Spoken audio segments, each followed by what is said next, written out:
Welcome back to Championship Court. San Clemente, California is the third and final stop for Major League Pickleball Season 1 as we continue our group play from the challenger level and get you moved on to the next match on Championship Court, our second due to a 3-hour rain delay this morning. It is the Dallas Pickleball Club taking on the Orlando Squeeze. The Squeeze with a 52% win probability. However, Dallas made a huge run in Daytona. They've got plenty of talent on their side, but they also have an injury. What are you seeing in terms of this matchup, Adam? Well, it's the second matchup where we have had the lower team in the standings for MLP actually be favored by Duper. So that is an interesting point. And yes, an injury to Brandon French. They made a great run in Daytona. He unfortunately has a wrist injury, and it's not the first time he's injured his wrist. Unbelievable from him is when he hurt his wrist a couple years ago, he became a 5-0 player left-handed as he was recovering from wrist surgery. So tough break there for Brandon French, but they have a very capable replacement in Ben Newell, the explosive left-hander with a lot of speed and a lot of power. And remember, points are at a premium, especially here in San Clemente. You earn event points based on how your team finishes in each tournament. So what's at stake here? The Dallas Pickleball Club sitting pretty at 4 in the standings for the Challenger League. In a little bit more of trouble is the Orlando Squeeze. They only have 13 total event points compared to Dallas's 17. There would seem to be more on the line for the Orlando Squeeze. Caitlin Kerr, one of the team owners, is also playing MC for the day here in the all-orange outfit, and that's who you are hearing in the background as we get you set for the coin toss. A couple of new nuances here if you're just joining us on the stream here this afternoon. There are 4 choices with the coin toss. It's no longer the home or away team. Each individual captain can choose one of the 4 options, and it doesn't matter what order they choose this. They can choose the order of play, whether they act or react to mixed doubles, serve or receive, or which end that they want to pursue. Right now, there's not a lot of wind, not a lot of weather condition, no sun, so it doesn't seem like there's a better end to choose. You're keeping your eye on the act-react situation. That seems to be a nuance. Very clear on both sides. Rachel Recker is the captain for the Orlando Squeeze. Brandon French is the acting captain for Dallas. So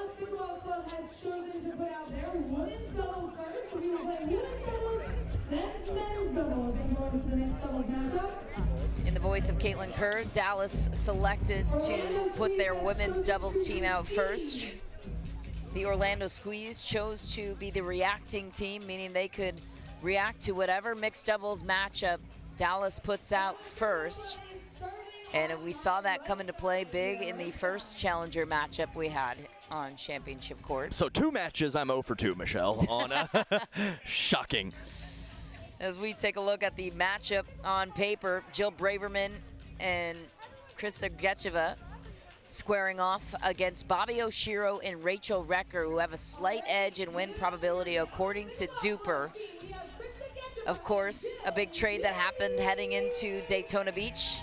Jill Braverman came over from Columbus to Dallas, sending Megan Fudge over to Columbus. And as it comes to the ladies, Adam, what is the thing you're keeping your eye on both sides? Well, I'll tell you what, I wouldn't label it volatile, but there is a little bit of up and down between 3 of the 4 ladies on court. I would consider Bobby Oshiro the more solid, consistent player, and then you have some big-time shot making from Gecheva, Braverman, and Rachel Recker. So I would say that offense is almost always on display. Which of those 3 players is going to tighten it up, play a little more consistent, and have fewer errors? I think that will tip it in favor of whichever team does so. Jill Braverman on the screen. She is a player to watch here, originally from Newport Beach, California, right around the corner from the beautiful venue here, the Lifetime Athletic Country Club. Has a storied professional pickleball career, but how about Krista Grecheva? A lesser-known entity, a newer pro in the space in terms of national recognition. So what do we know about her game? I tell you what, a lot of power. I was able to get on court with her for the first time before the Daytona event, and occasionally some questionable decision-making and some loose errors, but when she plays well, it is at a very high level, lots of power, and a ton of pop on the two-handed backhand, her favorite shot. Serve is underway here on championship court. Recker into the net first. Hey, she made me look good. Two-handed backhand on the first point there from Grecheva. Thank you.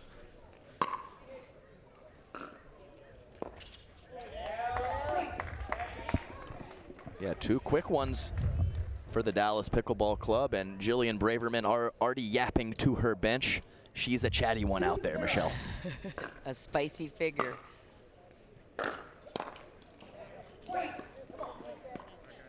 Yeah, no, all four players not making it to the kitchen line yet. A couple loose errors from the squeeze early in this match. And make 3-4, Michelle. And another two-handed backhand from Grecheva. She was born in Germany, Grecheva. Lived in Bulgaria until she was 5. Now she finds herself in America on the professional pickleball tour.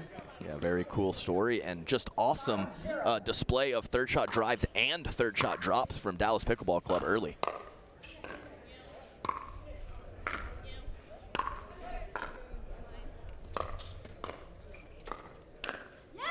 Big put away there. I think just long. Yeah, you're right. I couldn't see it big land. Swing. Yes, big swing. Unfortunately, she had a little backspin instead of topspin on that ball. That's why it sailed long. Either way, a good look for Grecheva.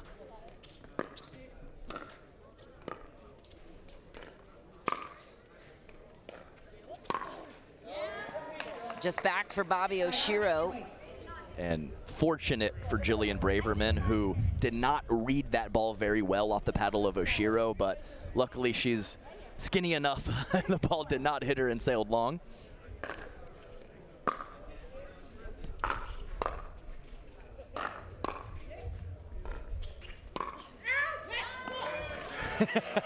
Emphatically yells out as the ball drops about a foot inside the baseline. Nice shot from Oshiro.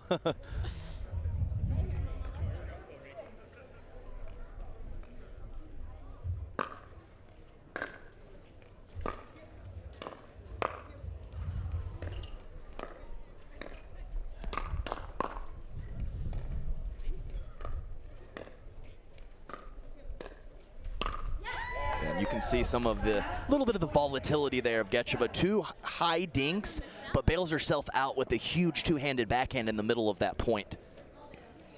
7-2.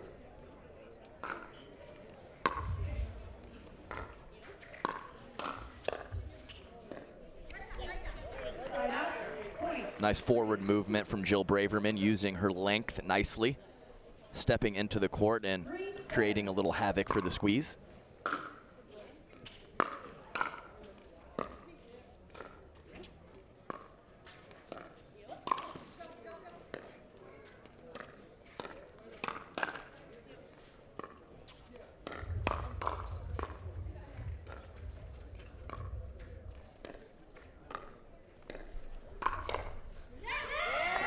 Grecheva just catches the sideline, and she has been terrific so far in this women's doubles matchup. You called that two-handed backhand. There it is.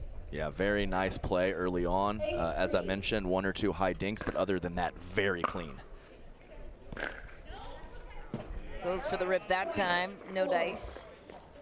So Orlando squeeze. Slow off the start here. Recker and Oshiro need a run. Down 4 to Dallas.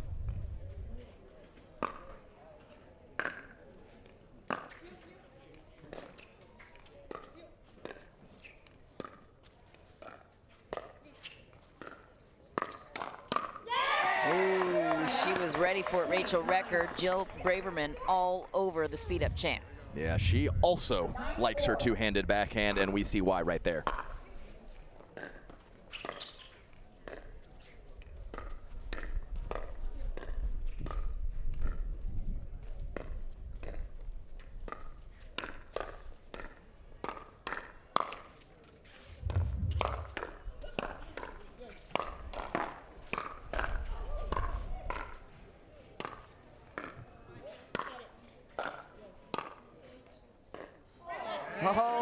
defense, so for Dallas, Orlando taking this point. I tell you what, pickleball in a nutshell. Incredible point, and she misses the easiest one of the whole rally right there. I think everyone back home knows that feeling.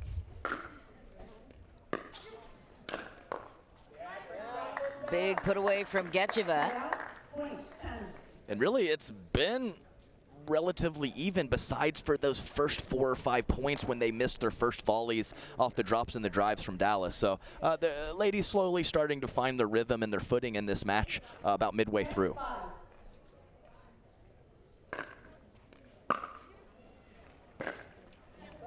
Into the net goes Gecheva. If you were a player in this scenario, would you rather go out first to play for your team or watch one and then enter based on the circumstances you see?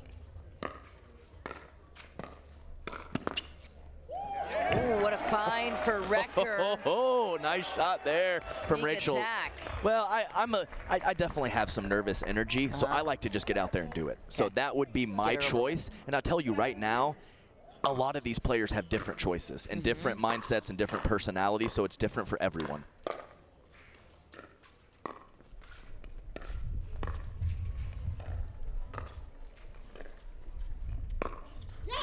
Down the middle for Bobby Oshiro. All smiles on their side, and here come the Orlando Squeeze. Yeah, what a spot there as Gecheva was sliding over to her right to look for that two-handed backhand, and Oshiro picking the perfect spot up the middle.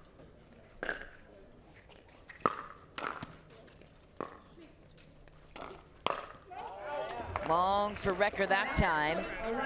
Dallas protecting a 3-point lead. They're the first team to 11, so we will have an end change here at 11. And reminder too, the nuance here, once they change ends, the men's doubles will start on the same side that the teams are switching to. So yes. Something to keep in mind. Yes. As well. And if you're just joining us, welcome. Adam Stone, Michelle McMahon, thrilled to have you with us. Adam, let's take a look at some of the day one challenger storylines. So the shuffle draft, it took place just over a month ago. 9 of the 12 challenger teams made transactions in that shuffle draft. So how will this impact the week? In Group A, the Utah Black Diamonds lead the pack, and number 3 challenger level team, having made the finals in Mesa as the number 3 challenger level team, excuse me. Words are hard. So will the recent roster changes for Miami, Columbus, and Arizona help any of these teams? We saw Arizona have some injury issues earlier this morning. Miami, it seems to be fruitful, their decisions there. Wes Burrows and Brendan Long.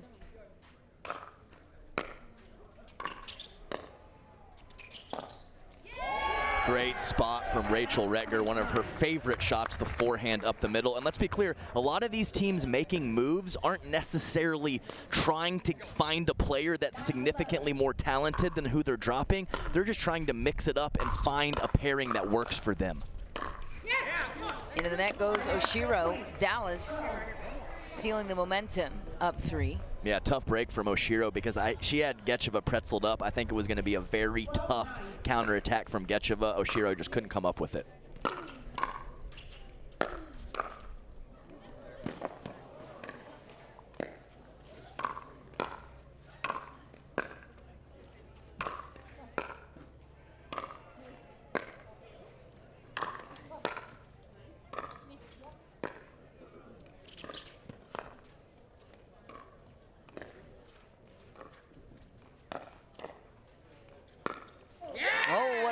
Jill Braverman came up with a big defensive play on her side first and then puts this one away. Exactly right. That length that she has helps her on offense, but it certainly helps her on defense as well.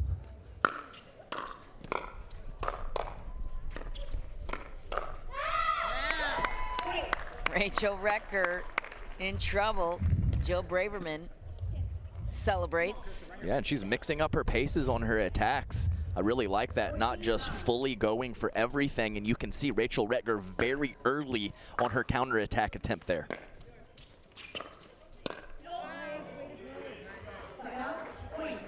Big old eye roll from Getcheva. Not from her partner, to herself.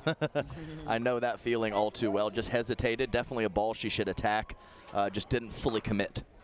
Getcheva, an original player here with Dallas, selected in the 4th round. Dave Fleming, the general manager of that team.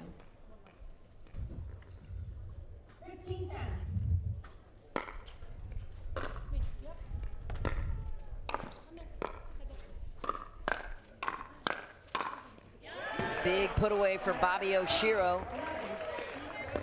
Great job from Bobby, just holding that kitchen line, extending. Great offense from Bobby. Born and raised in Honolulu, Hawaii, former Division I tennis player out of Boise State University, Bobby Oshiro.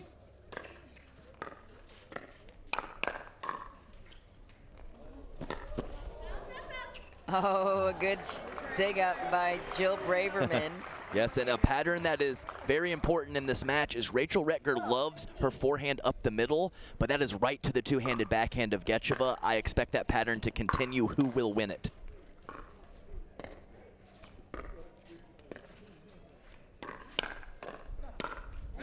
Easy put away for Braverman, pointing to Getcheva for setting that point up. Yeah, and a tough break from Oshiro. I actually would have liked to see her take that ball out of the air. Instead, she lets it bounce, lets her opponents get a little more set for the attack.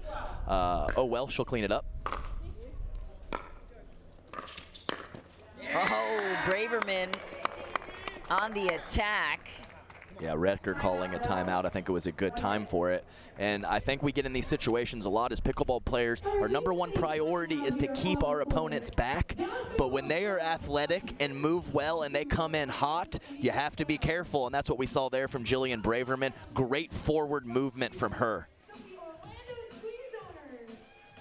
The Orlando Squeeze talking things over, looking to regroup. You can see the men's doubles getting involved as well. So we've only had 2 matches, Adam, and both teams opted to put their women's doubles team out first. Why might that be, strategically speaking? And I mentioned a few minutes ago about how all these players have different personalities. Some are fly free, some really get tight and nervous in these situations. So I think it's team dependent.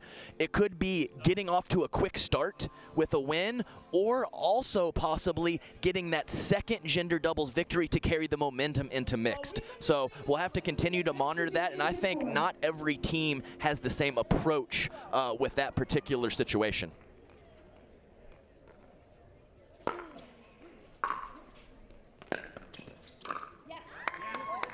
Not the way you want to come out of a timeout. Dallas 3 points away from taking this opening women's doubles game.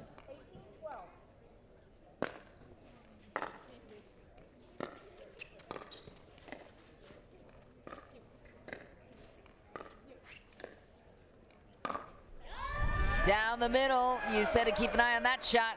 She answers for Rachel Retger. And the thing is you're not going to stop her from hitting a couple winners.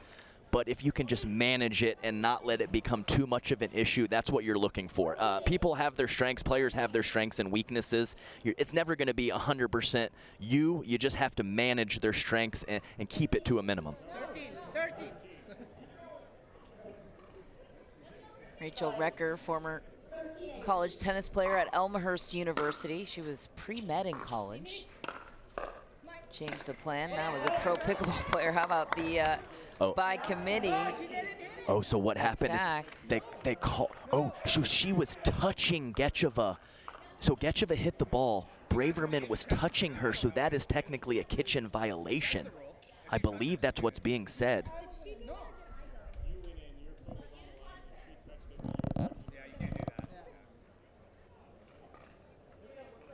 You're correct, Adam. I believe that's exactly what was unfolding in that discussion. You don't see that too often. Kitchen violation by committee.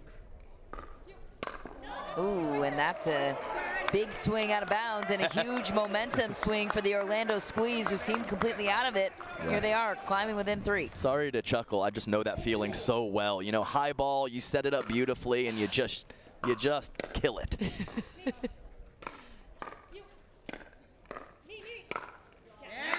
That's a big point. Yes, for Dallas. Very important point. And also, Rachel Retker does a little sales and marketing for Yola Paddles. That's right. She is in the mix in the lines and outside of the lines in the pickleball sphere. A lot of talk about the Perseus and the Scorpius paddle. I gotta get my hand on one of those, as Retker will take her Yola paddle back to serve.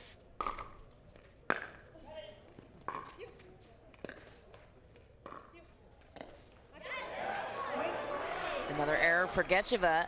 And I tell you what, Michelle, I would attack Gecheva with soft, not hard. If you go too hard at her, you're going to pay the price. Attack her with soft stuff. That's exactly what the Orlando Squeeze are doing. And Rachel Retker hits one down the middle. Will Dallas take a timeout here? They will. So a 1-point game brewing here on Championship Court. You pointed it out, exactly that. The soft game seems to be the difference maker here. Well, I mean, she's early in her career. I mean, that's the process. A lot of these players just come out hot with great hands, great power, but the nuance of the game takes a little time. So you saw there one relatively tight dink in the net, and then the very next one popped up, and Rachel Retker finishing the point. So I would expect them to continue to target Gecheva. Can she find a way to make a few more balls and put her team in a good position? We'll have to see. So if you're a new player and that is a strategy that's being used against you, is somebody's exploiting your soft game, how is there a way to use that to your advantage? How do you get to that power game if that's what your strong point is? Well, I would say it starts with your practice, and you gotta practice soft stuff. Even if you can light up your opponents with power, play soft and figure that part of the game out. Wow, a big swing from Rachel Retker and a momentum swing in favor of Orlando. Now 2 points away from taking it themselves.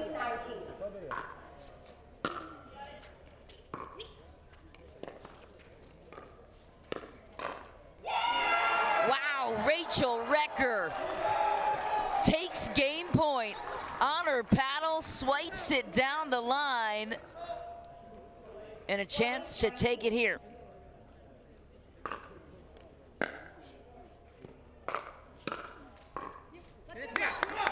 Big point and counter for Gecheva and Jill Braverman. We are in the freeze. Both sides frozen on their respective scores. Can only earn points on your serve from here on out.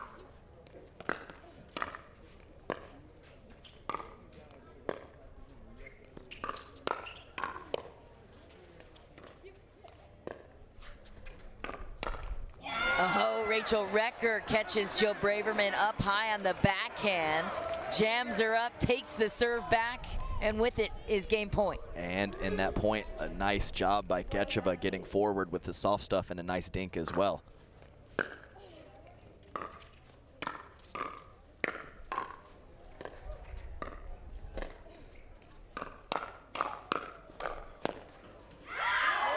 Just wide for Braverman, and the Orlando Squeeze come from out of the blue and take game one in this women's doubles match. How were they able to reverse the flow here, Adam Stone? 2 words, Rachel Retker. Incredible combinations in the back part of that match. She mixed it up, a couple to the middle, a couple down Jill Braverman's line. Phenomenal offense in a absolutely huge spot from Rachel Retker. Well played. My goodness, it seemed like Dallas was in full control that entire game. They just lost it at the end. You reflect back to a couple of those crucial points. Right. This one could have swung either way, as we check in now with Cameron Blackwood to have a word with the winners. Thanks, Mish. What a comeback for you guys. Started off a little rough, down 1-6, but in the end, we don't really see a kitchen violation like that a lot when it comes over. But how much of a momentum shift was that for you guys to come back and take this match? Yeah, I mean, at that point, every point counts, and of course, it's kind of unfortunate for Krista and Jill. You don't want to lose a point like that, and we don't even want to win a point that way, but I mean, we had to use it and make the most out of it. We did. And when you're in those tight matches, you guys were the first team up, but you're down 1-6, you're down 5-10. How do you mentally stay in it to know on that changeover anything can happen? Yeah, just like what Rachel said, it's all about where every point counts, and we both have trust in each other's shots and executing the right strategy. So it's just being able to be settled in and be disciplined with our shot selection. There you have it. Squeeze go up 1-0. We'll be right back with men's doubles. Don't go anywhere.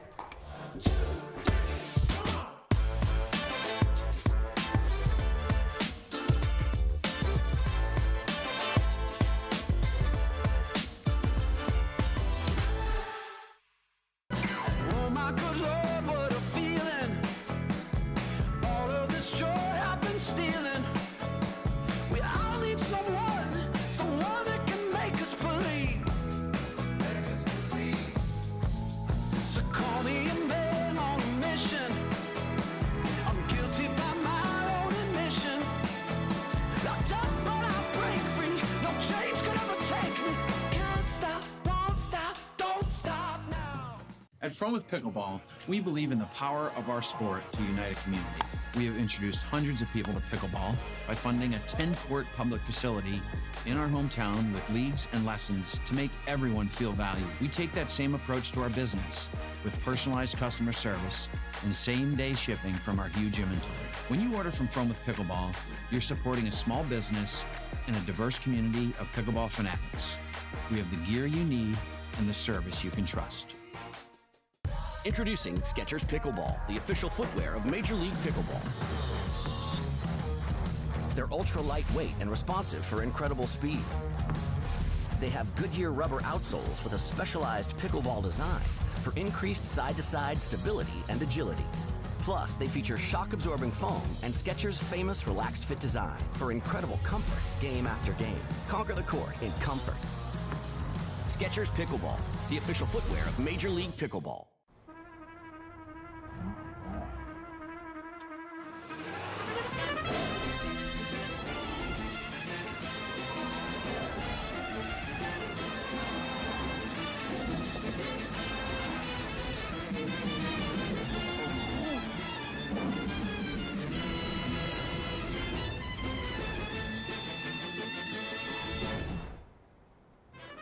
The all-new Prius. Toyota. Let's go places. We are back on championship court. How about the Orlando Squeeze going up 1-0 on the Dallas Pickleball Club? So we progress on to men's doubles, which is your expertise, Adam Stone. So this matchup will feature Todd Fote and Ben Newell. Callan Dawson and Todd Fote and Ben Newell, who's stepping in for an injured Brandon French, you mentioned at the top of the show, and Daniel De La Rosa, who has a lot of fans in the house. So when you look at this matchup, per the numbers, Dawson and Fote have a bit of an edge. But what are you seeing on the side of Dallas and how this matchup meshes? Yes, and it's crazy because it's very similar to the women's. There's only one rock out there, and it's Callan Dawson. So it's 3 offensive-minded players, and then Callan Dawson out is the consistent player. So who is going to have the better offense, and can Callan Dawson neutralize, which is his specialty, the pace and the power of the Dallas Pickleball Club? First serve is underway. Fote on the return.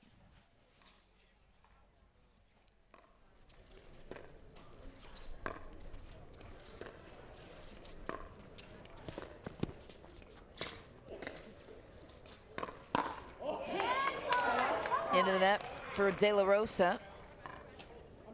Has a prolific racket sport background. Is the current #1 racquetball player in the world. Was on SportsCenter to show for it. Top 10 plays. Number 1? Is that what you? Oh, number 1. That's good, right? It's pretty good. Yep.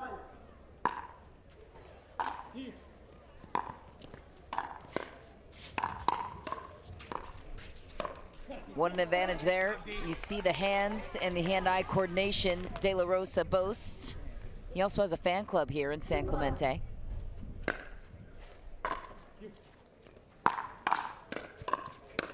Yeah, it's a phenomenal shake and bake poach point. Ben Newell, a very good poacher. And Daniel De La Rosa, even though he has gotten a little cleaner with his dinking, just one of the better power players on tour. Yeah, a couple times now throughout these 2 matches, players looking at the court saying that some serves have not come up low bounces, throwing off the rhythm, and a couple loose return errors.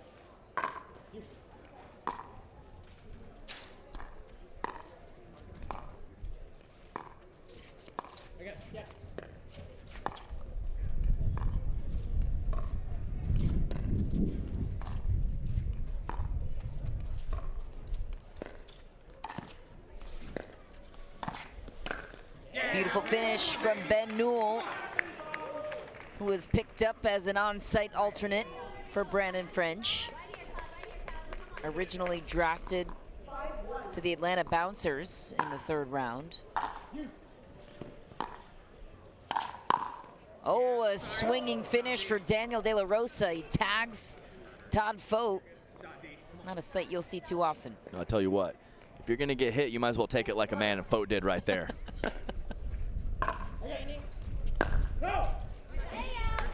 Not very nice partner communication. Always tough when your opponents are 3rd shot driving. Having your partner in your ear letting you know it's going to sail long is a great luxury.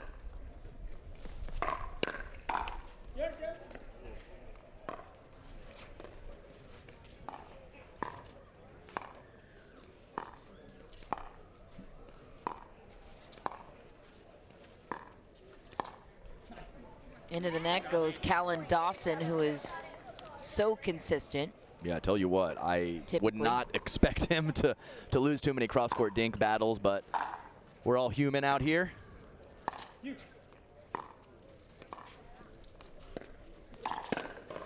The hands of Ben Newell and De La Rosa have been lights out so far in this duel. I mean, just a phenomenal counterattack initially from Ben Newell, and his partner keeping the pressure on to finish the point. Good lead from Todd Fote. He almost took a crack at that juicy overhead, about 3 feet out of bounds.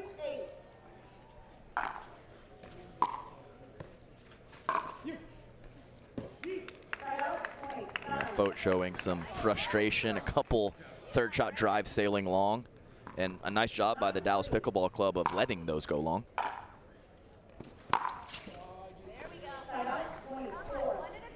Friendly game. Daniel De La Rosa giving the air right back to the squeeze.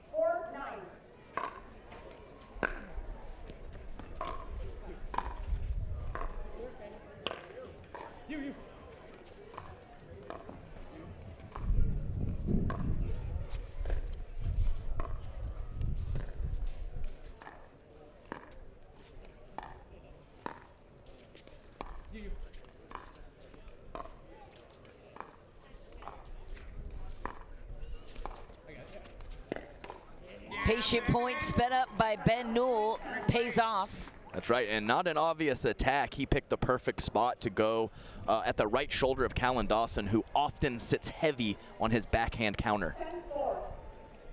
Dallas would love nothing more than to tie up this series here with this men's doubles. They can pull a win, heading into mixed doubles split even.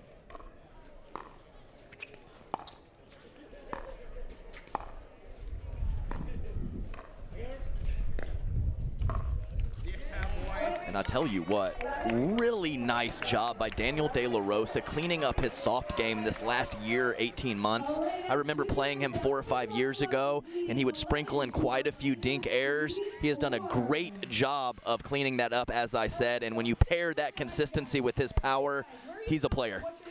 Dallas, the first team to 11, so we will have an end change. What does Dallas need to do to continue this hefty lead here on championship court? Keep on keeping on. I have been very impressed. I was expecting a little more of an offensive barrage, really firing away, pulling triggers, but this is spot picking from them right now. They're doing a great job of staying consistent at the kitchen line and finding at least a neutral, if not positive, situation for them to be aggressive. It's been a great recipe so far. We'll see if the squeeze can throw a little something different at them and mix it up.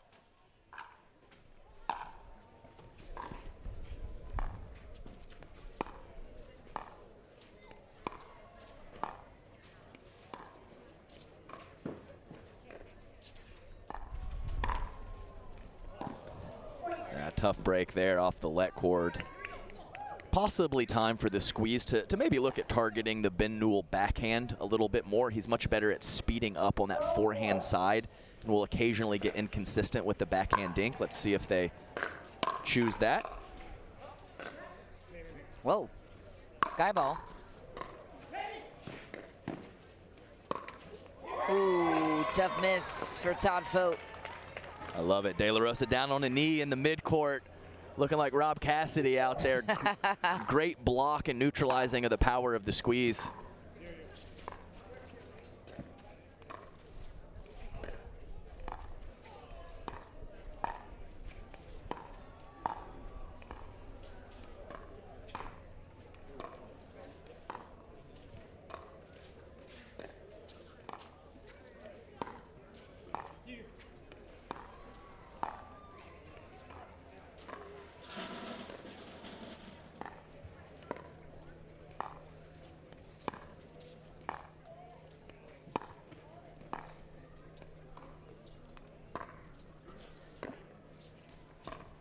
You're looking at the Margarita kitchen cam.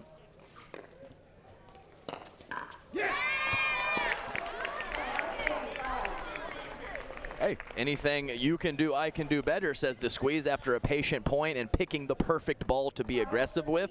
Really like the point construction from both teams.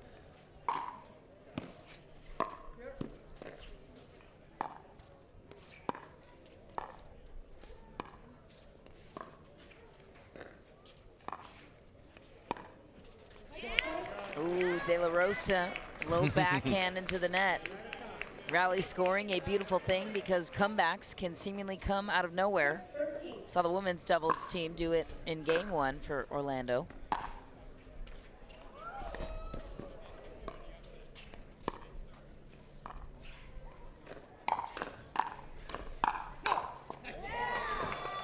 Wow, the initial counter from Callan Dawson was very good. So hand speed from Newell on the next 2 or 3 shots, and then his buddy cleaning up. I mean, what do you do if you're the squeeze if that perfect counter does not work from you? Got to get it figured out as we're moving into the later stages of this match, Michelle.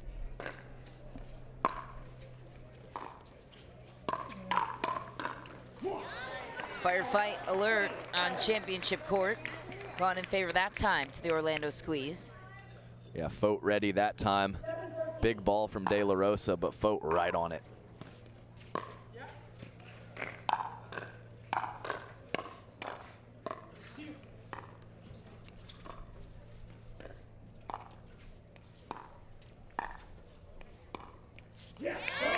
Another miss for De La Rosa, low on that backhand dink. Seems to be a point of interest for the Orlando squeeze. He heard me talking about his dink consistency, wanted to make me look bad. Good find that time for Ben Newell. Yeah, great spin from Ben Newell. I think even himself, he thought that ball might sail long, but great technique, rotation on the ball, brings it right inside the baseline. Just back for Dawson. Dallas within closing distance. 68.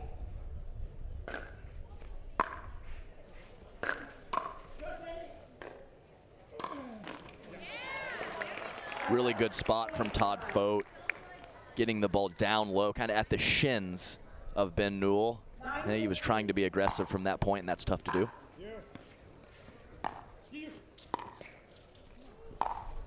Oh, ATP for Callan Dawson, the former firefighter.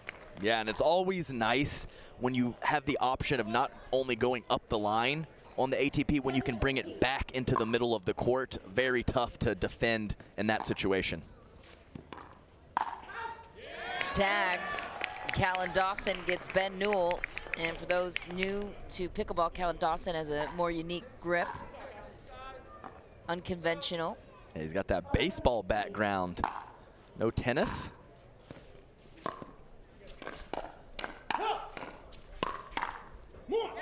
Wow, nice offense there. Callan Dawson from probably the first family of pickleball too, with Jen Dawson, Steve Dawson, kind of in their home area as well in Encinitas, north of San Diego.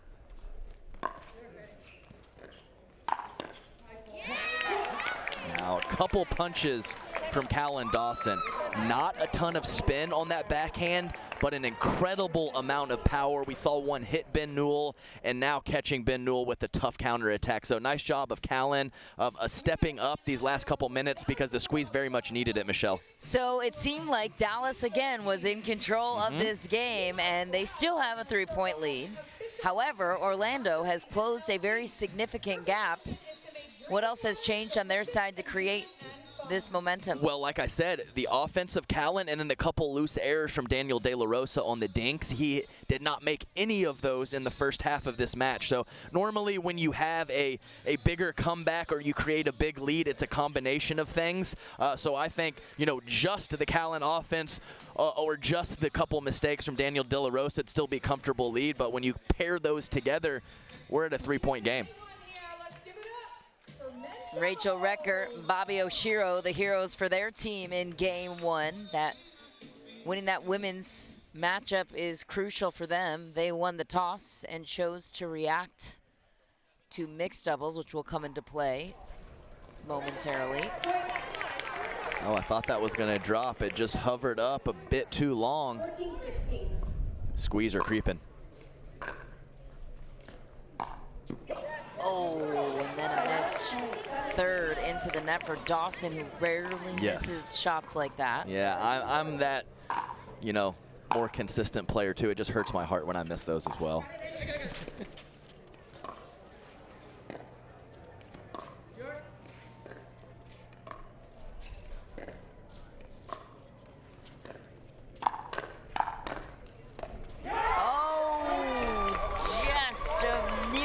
In the middle, miscommunication. So Dallas back on top by 4. What once was a 2-point game has now disappeared. What do you got to do? I mean, he can't hit it harder than that.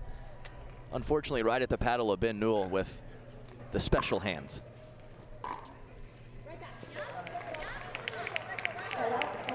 Daniel De La Rosa throwing his head back, frustrated with himself. Still has the lead, though.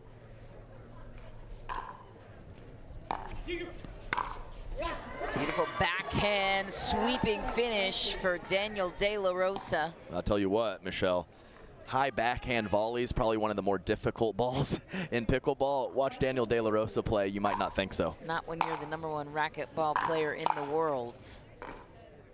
Imagine the transition on that shot makes it a little bit easier with that background. No question. 16-19.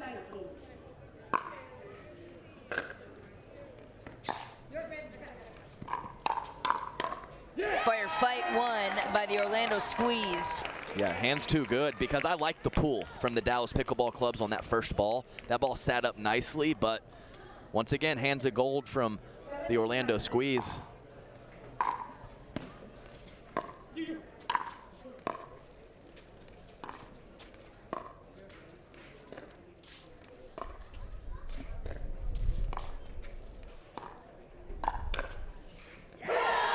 Ben Newell grabs the baseline. Game point on their side. I think he was, we'll still give him credit for the nice hands, but he was a little fortunate with the miss hit there. I like that Callan Dawson let that ball go, but man, just drops in, tough break. Dallas could finish it here and even out the series.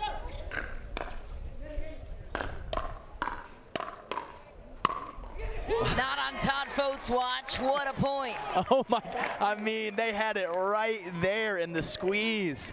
Defensive hands so good. You can't be in a better position on a drive and poach as Dallas Pickleball Club could have sealed the deal right there.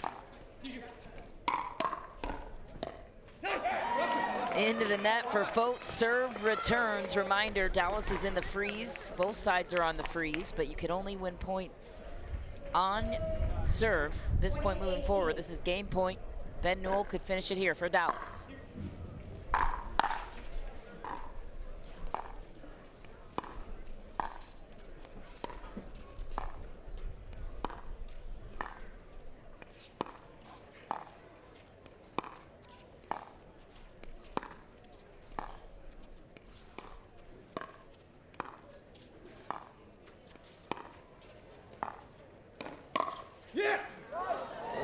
Just back for Todd Fote, so Dallas evens things out. They will take the men's doubles as we progress to mixed doubles.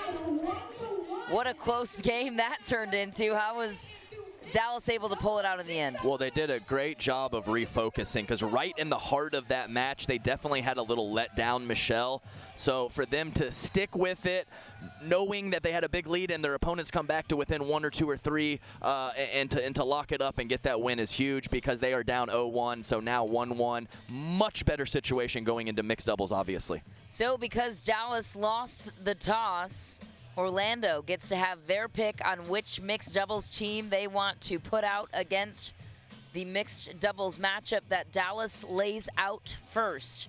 As we check in now with Cameron Blackwood standing by with Ben Newell and Daniel De La Rosa. They just said we actually just played pickleball now, so De La Rosa, you guys were ahead almost the entire match right there. But in those tight moments, they were looking to really attack here on Ben. How were you able to stay so steady, especially when they're attacking your backhand side? Yeah, I feel great. I mean, I trust in my hands, but the problem is we just have to stay patient. We messed it up a couple more. We slowed down a little bit, but yeah, Benny, we pull it out with a little bit speed ups and then patience and everything, and then that got just a win. And speaking of those speed ups, you were able to see the counter off of Callan's ball so well. What were you seeing on the other side in order to make those adjustments? Yeah, I think Callan's one of my favorite players out there, so I obviously watch his game a lot. I think it helped in this match. But huge shout out to those guys. They played good pickle. Just glad to get that win. There you have it. They tied up 1-1. We're heading into mix right after this. Don't go anywhere.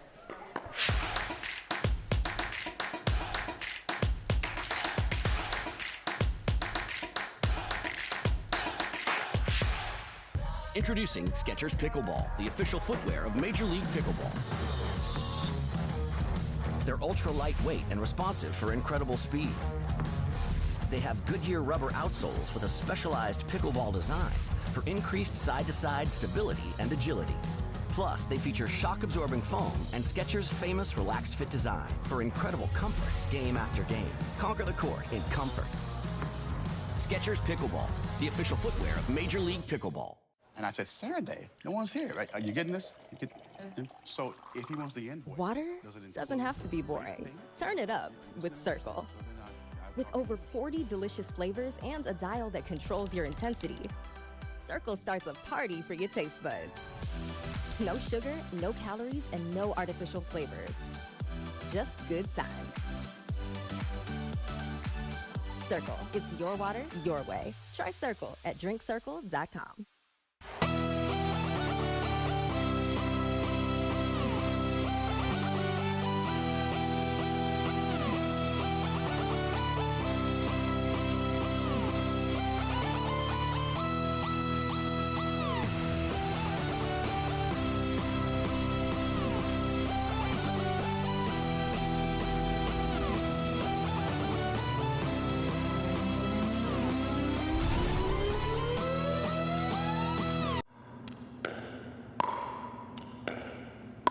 I'm gonna say she's a solid 3.5. Nah, she's definitely a 2.5.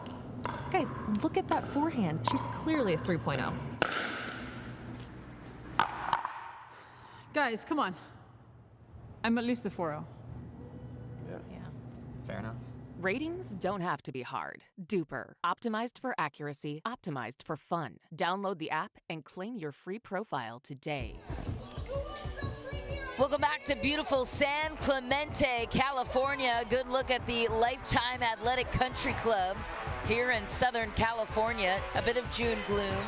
Wind is picking up, but the pickleball rolls on as we present you with the first mixed doubles matchup. Remember, Dallas lost the coin toss, so the Orlando Squeeze had their choice of where to go first. They had 4 options at the coin toss. They opted to select their mixed doubles partners based on who Dallas put out. So Dallas put out their first team, Krista Gecheva and Daniel De La Rosa, to which Orlando countered with Todd Fote and Rachel Recker. That's the matchup they feel is strongest against these two.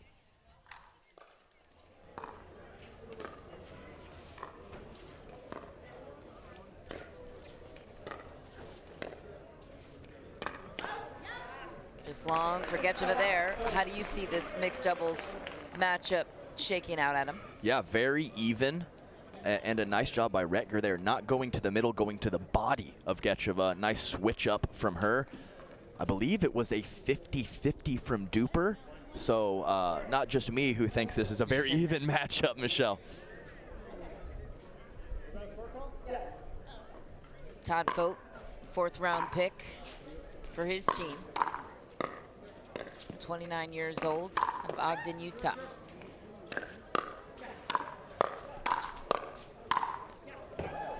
Yeah, too much power there from De La Rosa. I was checking out the bio of Fote too, and he played tennis in college, but he played competitive soccer and badminton all the way through high school. That's right. Originally out of Vancouver, Canada. Miss down the line for Retger. Yeah, always tough on those let cords, even when you have time. Just the ball clipping the tape throws off the rhythm. These players are so good and so locked into what they're doing. Just a little mix-up like that can cause an error, as it did there.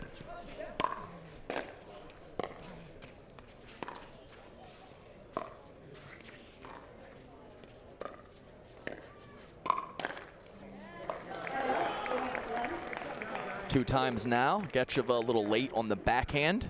Good spots and locations from the squeeze.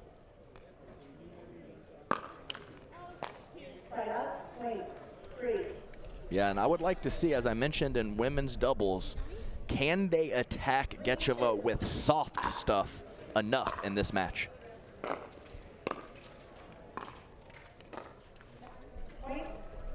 I would probably say, Michelle, that both ladies are more comfortable handling pace at them than really grinding out the dinks and the soft play. So can and will that be a pattern throughout this match? We shall see.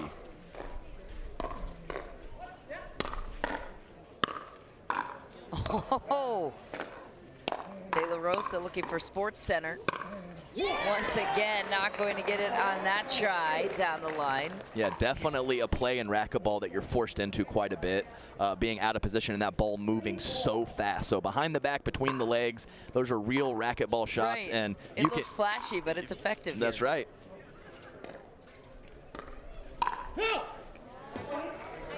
Yeah, reasonable reach in to the middle with the forehand from De La Rosa. A little too much pop from that ace of spades paddle, but I like him looking to be aggressive with that ball.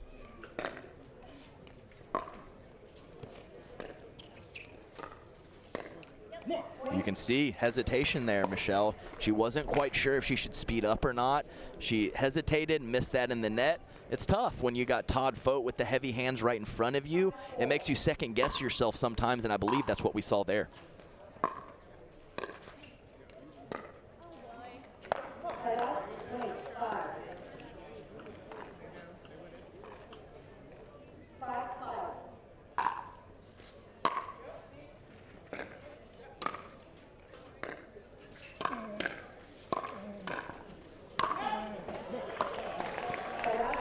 Two for two on around the backs, 0 for 2 on winning the point, unfortunately.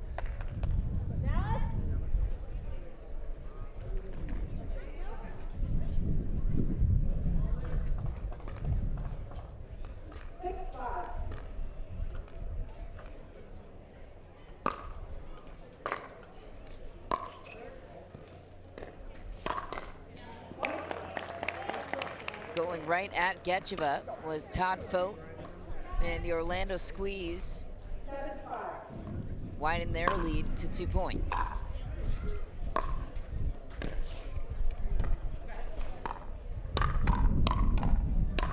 Into the net again for Getcheva. The clear strategy going right to her every time. Yeah, it's tough spot to be in. Yep, nice job by Fote too, who was playing the right in men's doubles with Callan Dawson, now stepping over to the left. Always a little bit of a difficult transition, going from rock right side to aggressive left side player.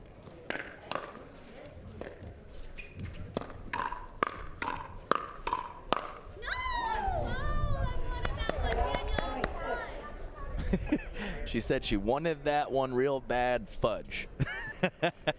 I like the emotion from Rachel Retger, who wasn't in a bad spot with that two-handed backhand just a little early.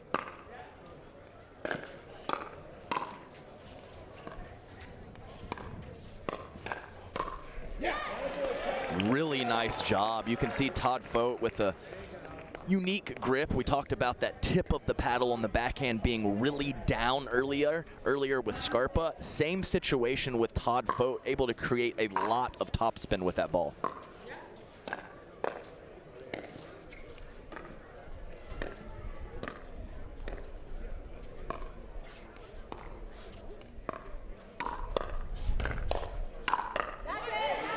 Yeah, a couple balls there that Fote dinked to De La Rosa. You do want to occasionally go behind him, but I think he probably went to that spot too frequently. Just stick with the player in front of him, Getchefa, with the soft stuff, and occasionally go behind De La Rosa.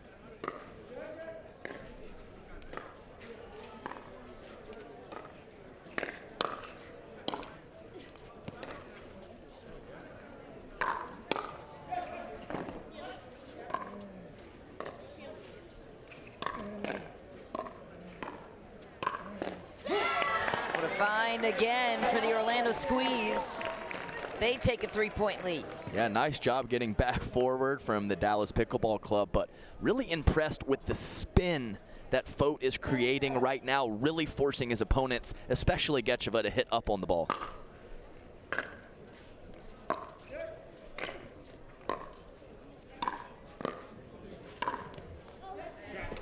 Daniel De La Rosa finds the sideline. Recker was saying a prayer that would be out. It was just funny because she obviously was pulling her paddle back to let it go, and then she goes, oh, that's it. Getcheva back to serve.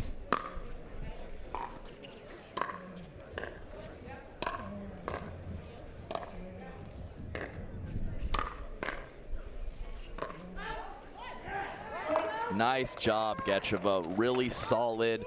Not panicking in the midcourt, getting herself forward and then letting the ball go out. She really needed that one, and let's see if it can springboard her forward with some clean play.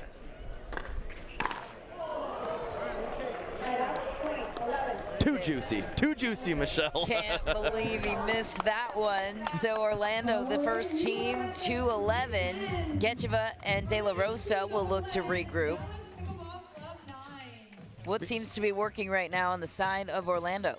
Yeah, so I think that the strategies right now are really decent from both players. I don't think either male is really overextending too much. I think Daniel De La Rosa has sneaked over to take a little bit more court as the match has progressed, so we'll continue to monitor that. But Getcheva, nice job at the end of the first half of the game being a little bit cleaner with her soft stuff.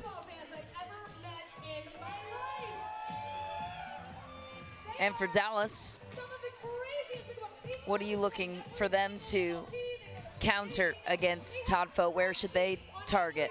Right, and so I would look to see if Getcheva, obviously she's going to need to hit soft shots in a lot of situations, but she hasn't really sped up too much. So I want to see if she occasionally goes with a cross-court speed up at Retger, or occasionally looks to go behind Todd Fote to his backhand side, his left shoulder. If she continues to grind and keeps it clean, that's great, but if she is making a couple errors, one way to counteract that is to speed up a little bit earlier, Michelle.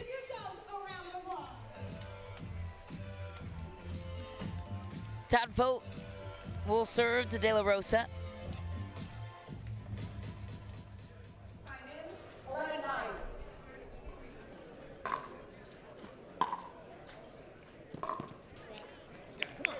And into the net he goes, not where he wanted to put that third. So Dallas will take the point. Getcheva will take the serve.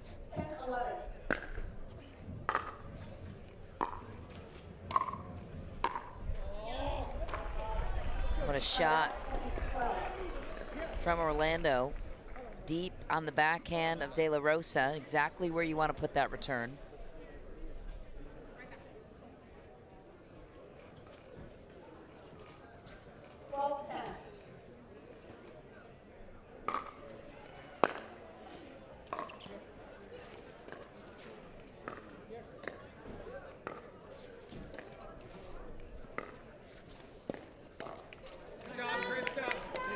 what I said, Michelle. See if she occasionally attacks Regger cross court or that left shoulder of Fote. That's exactly what she did there. Nice job from Gecheva mixing it up.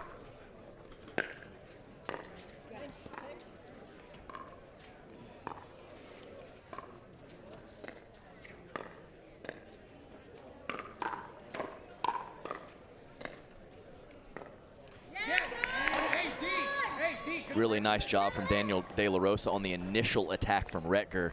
He was leaning heavy to the backhand, but somehow got his backhand to the right side of his body to block that shot.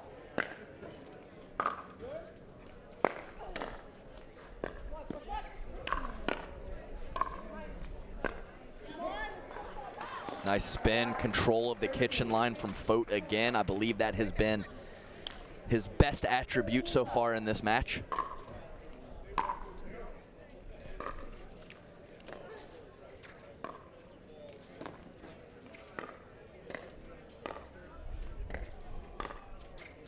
Oh, good lob choice, just out. Was that the right choice, though? I think like so. Yeah, when your opponents look at each other before they run for the ball, it's probably a good choice to go with the lob. Tough break from her that it went wide, not long.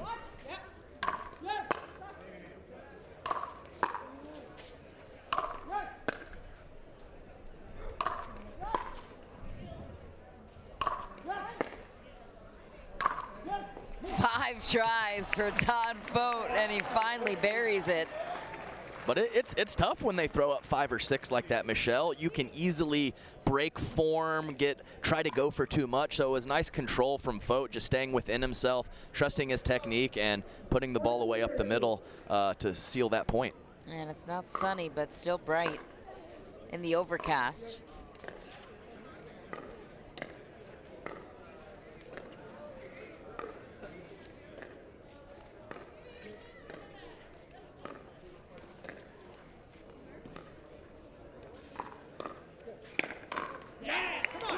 In the net for Fote, tie game. And Gecheva taking that second hand off the paddle and countering with 1 right there. We have not seen that yet. A little more versatility from her. Oh, big forehand roll from Todd Fote with some pace. And I tell you what, Rachel was in trouble. That was an awesome job by Fote stepping over and protecting her from that third shot drive from the Dallas Pickleball Club. Gecheva shaking her head that time. Yeah, he made a jab step to the middle, and it changed Gecheva's shot. She decided to go back behind him, and she did not execute how she wanted to.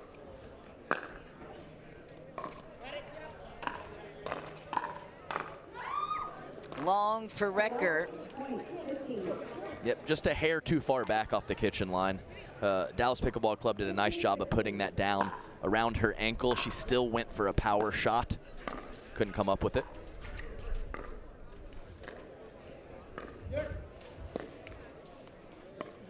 Ooh, fortuitous net bounce for Gecheva. Tie game. This one has gone back and forth. Momentum swinging in both directions. 16-16.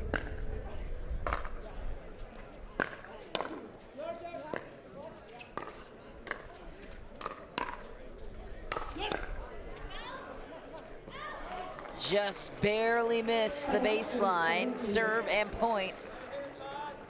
Back on the side of Orlando. And some nice footwork to avoid the corner of the kitchen from Retger. Big attack from Daniel De La Rosa. There's that high backhand power. Very rare to get that kind of pace on the ball from the high backhand position. Oh, another flashy shot from De La Rosa. Just popped it up too high. Orlando takes the 1-point lead in the serve. Just saying, for you kids at home, 0 for 3 on the trick shots from Daniel De La Rosa. Let's play some high percentage pickleball, young kids. Wouldn't be surprised if that's the way this sport starts to trend, with the athleticism pouring into the sport. Yeah. Players like me are going to be a thing of the past, unfortunately. You got to have something special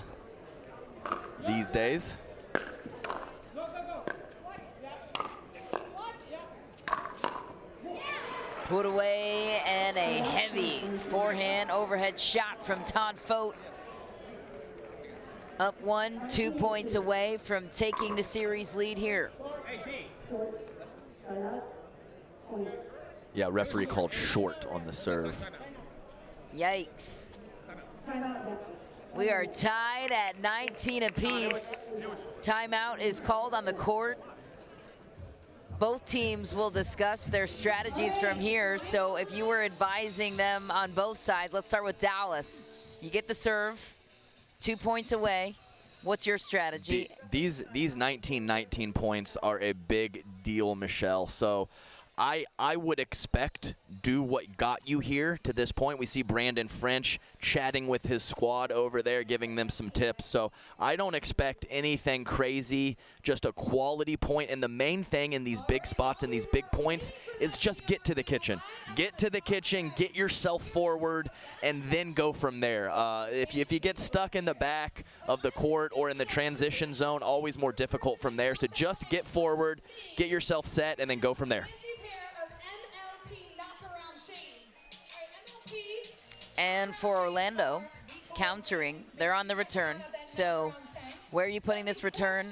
Who are you targeting from here on out? You going soft to Gecheva after the rally continues? Yes, and that's more at the kitchen line, I would say, from Gecheva. So return, you want to go deep. So with her really nice two-handed backhand and her good drives and the athleticism of De La Rosa, I might actually target Daniel De La Rosa on the return to keep him away from the kitchen line with all that power.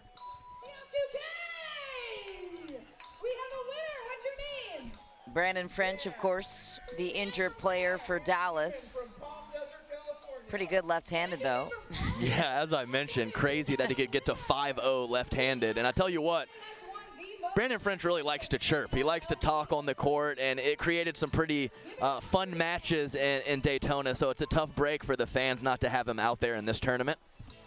Dallas's Mark Cuban's team, Dirk Nowitzki, John Isner, a couple of owners of several big names in that group. That's some tall people, Michelle. Because Cuban's tall too. He's like 6'6" or something. You got Dirk and John Isner. My goodness.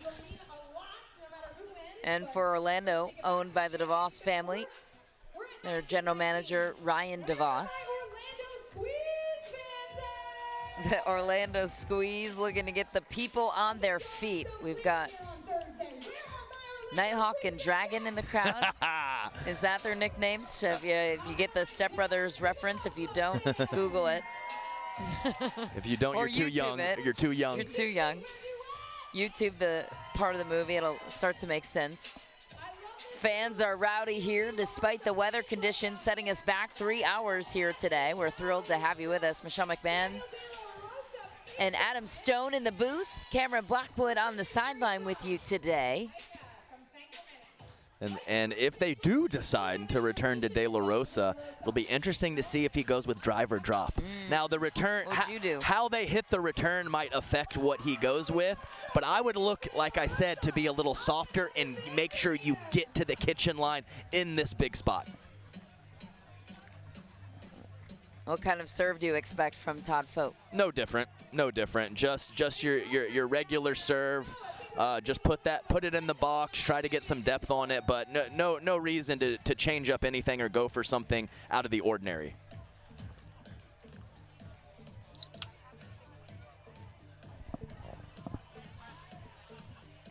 All right, I'm here with some Orlando Squeeze fans. What's your name and where are you from?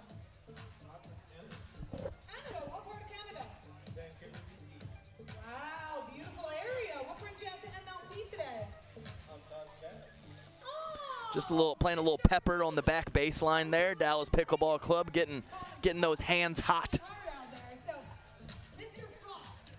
Let's chat some Challenger relegation system while we wait for the serve to return. Adam, you're a GM for one of the premier level teams, the Hard Eights, so you have a keen perspective on what this all means. So as a general manager's perspective heading into San Clemente, what are some things you're looking out for, not only for your team, and you don't have to give us specifics, but just in terms of draft picks? I'm sure you're keeping your eye on the Challenger level players as we're going to flip-flop. Top 12 teams currently in the premier level are going to go down to Challenger, and then we'll see how everything settles out for 2024. So give us your perspective heading into an event like this. What does it mean? So I think really an important thing to note is that the Premier League, it's a little bit more of the known commodities of the sport. These player pools are changing drastically, so there is a lot of mixing and matching and new players coming into the Challenger. So it's really interesting being Premier now and then looking to be in Challenger in the second half of the year. The draft is so cool and it's changing so fast that it's really exciting, and we're expecting to get some big edges in the Challenger draft next second half of the year. Did they challenge? Yeah, there was a challenge. Oh, wow. Okay, okay. I didn't even realize that. It was tough to catch. Didn't hear much, so De La Rosa serving to Todd Fote.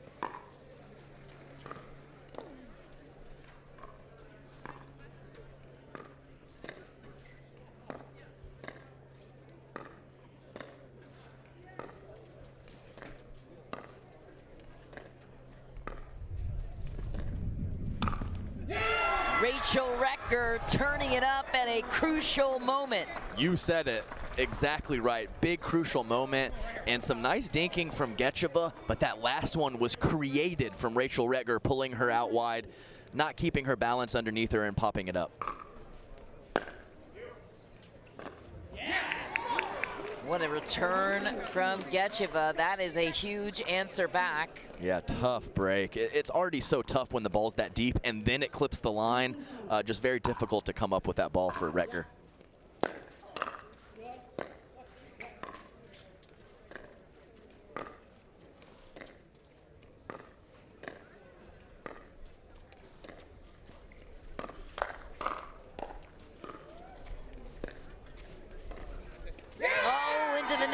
Todd Fote, so Dallas ties it up 2020. Nice job from Gecheva. Probably 10-12 dinks in a row cross court, pushing that one back behind Todd Fote. He couldn't come up with the soft attempt. Really like the patterns and the spot picking from Gecheva late in this match.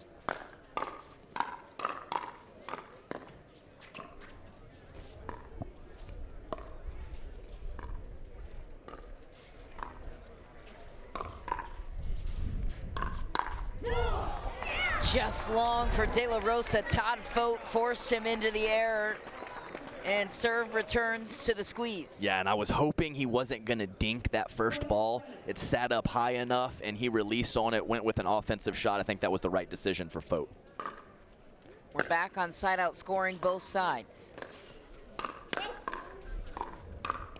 Big put-away finish for Rachel Recker. Orlando back on top by one, and a chance to close it here. So good, as the initial counter from Gecheva was ridiculous, and Orlando Squeeze had the hands.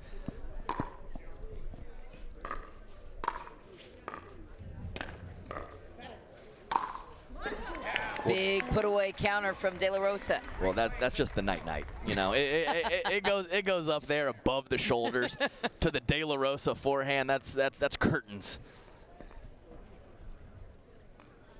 20-21.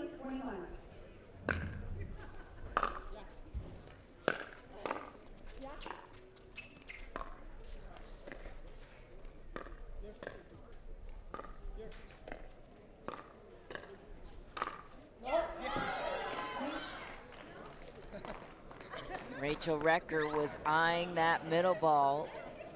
It was called long, definitely, or looking for a touch there too. Yeah, that's exactly right, Michelle. She was hoping that glanced off the chest of De La Rosa. Tie game. Oh, what a shot. Todd Fote finds the corner. I mean, absolutely perfectly timed with De La Rosa kind of crashing to the middle. He could not have picked a better spot, rewarded with the point. Crunch time, baby. Into the net for Gecheva. She can't believe it. Orlando on top by one, and a chance to take the game again here. 22-21.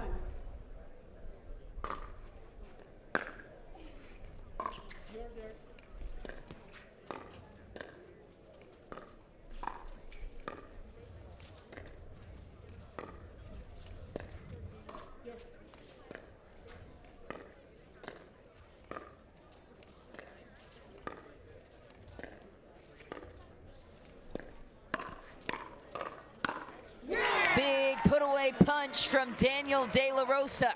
And man, it was a great read from Fote, jumping the corner on the Getcheva, trying to keep him honest. Unfortunately, clipped the tape, sat up high for Dallas. Tough break for Fote. And his 2 game points saved for Dallas. Wow, what another shot from Todd Fote. He has been clutch in these later moments. He needed every bit of court. The very deep corner, De La Rosa calling Rachel Retger off, and I don't blame him. You just got to tip your cap to Todd Fote with the ability to keep that ball in. Game point number 3 for Retger and Fote.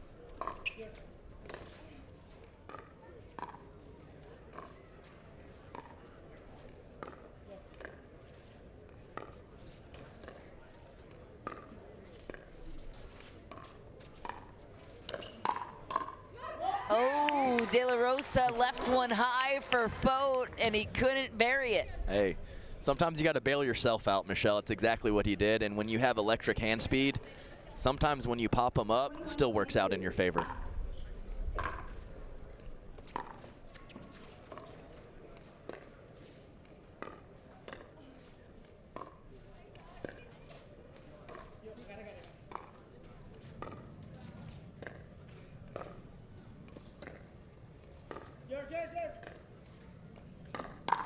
Oh, Rachel Retger testing De La Rosa's forehand. Yeah, strength to strength right there, and Retger wins it. 4th game point for Orlando.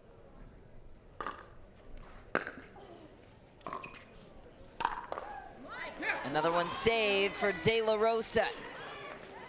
This one couldn't get any closer. How does Dallas tie it up here?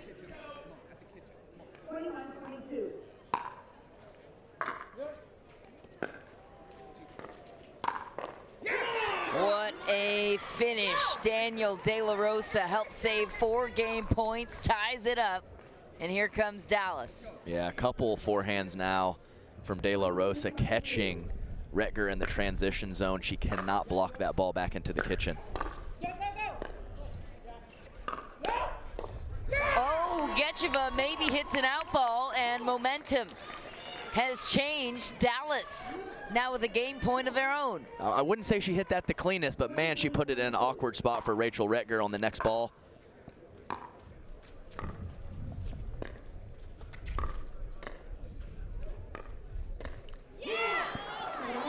Ooh, tough one to miss. Yeah, and she's been trying to take more dinks out of the air the second half of this match with success. Had a couple issues leaving them high off the bounce earlier, and that's her first error out of the air in a while.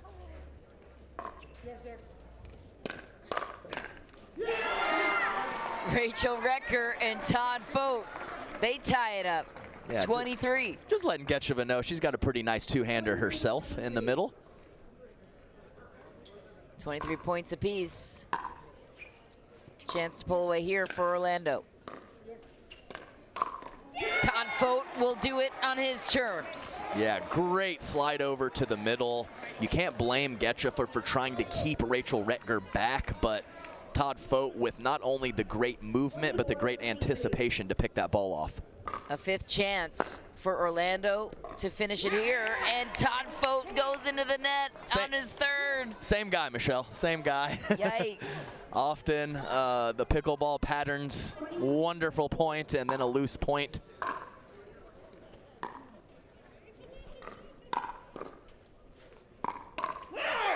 Who can finish it here? Daniel De La Rosa gives it his best try, saves 5 game points, ties it back, 24-24. 24-24.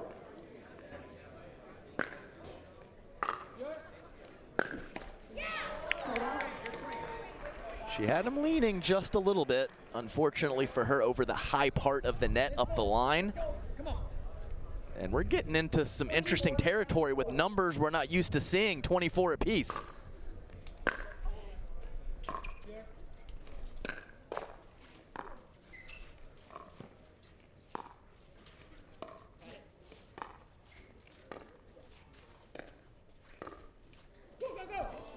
Ooh, that's a tough break for Dallas. Yeah, you want those to happen at like 3-2. You know, 24-24, that's a rough spot to have something like that happen.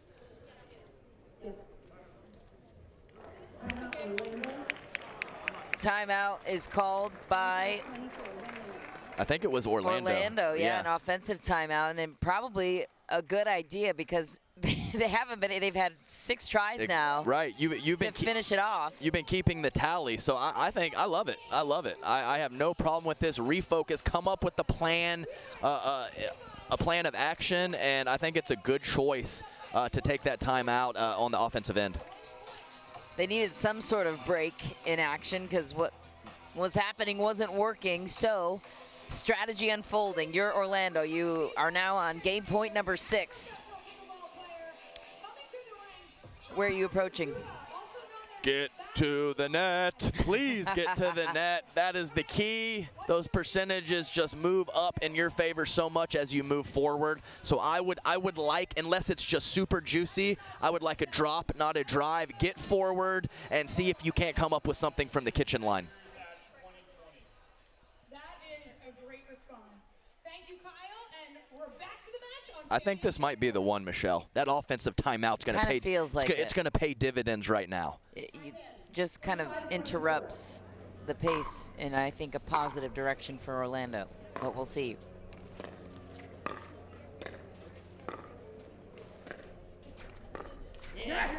Oh, no. We were wrong. Yep. Oh, no. Not the first time, won't be the last. Hey, well, they got in, so they did. You're right. Yeah. They did get into the kitchen. Forehand dink miss, not what we expected. Into the net for Getcheva. Serve returns to Orlando now with how many game points, Adam? This would be number 7. 7.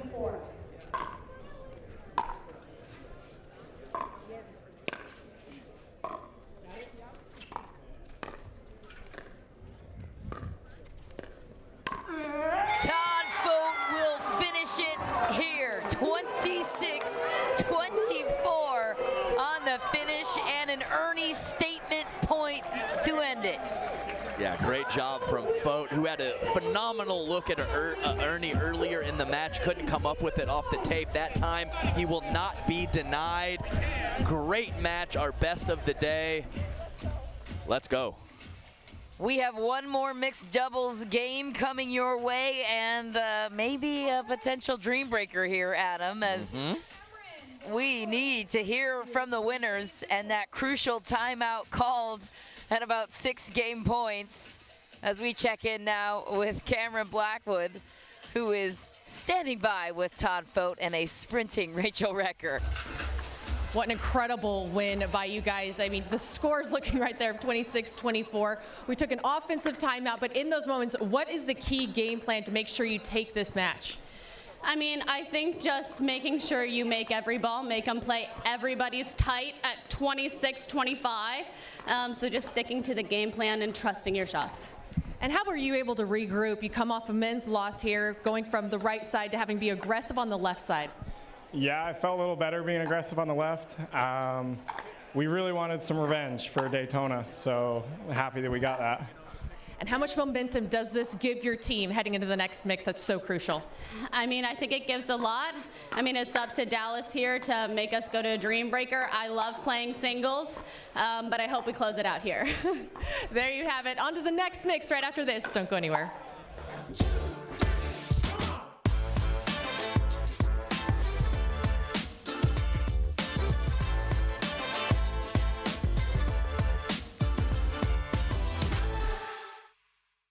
Introducing Skechers Pickleball, the official footwear of Major League Pickleball. They're ultra lightweight and responsive for incredible speed. They have Goodyear rubber outsoles with a specialized pickleball design for increased side-to-side stability and agility. Plus, they feature shock-absorbing foam and Skechers' famous relaxed fit design for incredible comfort game after game. Conquer the court in comfort. Skechers Pickleball, the official footwear of Major League Pickleball. And I said, Saturday, no one's here. Right? Are you getting this? So if he wants the invoice. Water doesn't have to be boring. Turn it up with Cirkul. With over 40 delicious flavors and a dial that controls your intensity, Cirkul starts a party for your taste buds.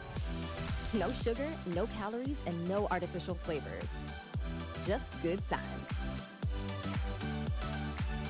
Cirkul, it's your water, your way. Try Cirkul at drinkcirkul.com.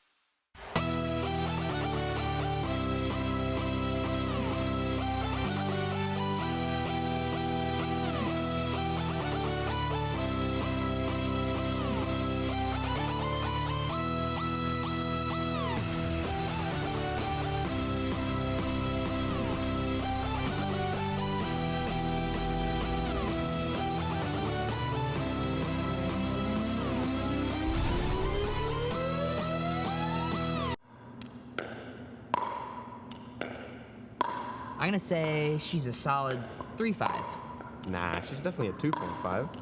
Guys, look at that forehand. She's clearly a 3.0. Guys, come on. I'm at least a 4.0. Yeah. Fair enough. Ratings don't have to be hard. Duper. Optimized for accuracy, optimized for fun. Download the app and claim your free profile today. Things got interesting here on Championship Court. The Orlando Squeeze. Wow. They had 7 game points to close it out in the first of 2 mixed doubles matchups. Caitlin Kerr, one of the team owners for the Las Vegas Night Owls, tearing it up as our MC for the day. Who is she dancing with? Is it somebody we... No, she's got a St. Louis Shock. Shock. Oh, it's Elise. Oh, my goodness. It was Elise Jones out there. It is. Unbelievable dancing from both ladies. I recognize her in her non-pickleball. There we go. Let's have a better look. Oh, yeah. Aha. Indeed, it was Elise Jones. Spotted. St. Louis Shock will be in action tomorrow. Right here on Championship Court, we will have all your premier level talent taking front and center stage. But our attention for this one, all on the challenger level. Callan Dawson and Bobby Oshiro looking to match their teammates in their mixed doubles performance. Ben Newell and Jill Braverman will look to even out the series here on Ben Newell's paddle.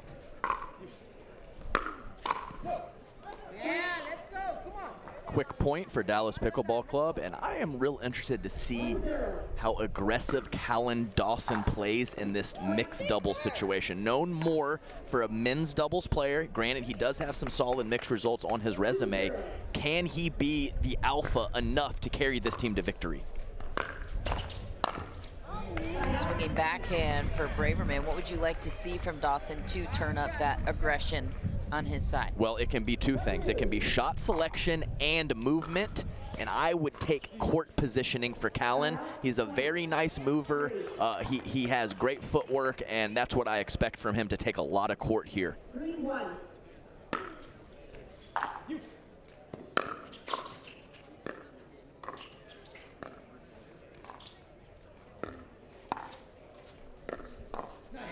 Jill Braverman handling every ball, catching Oshiro that time.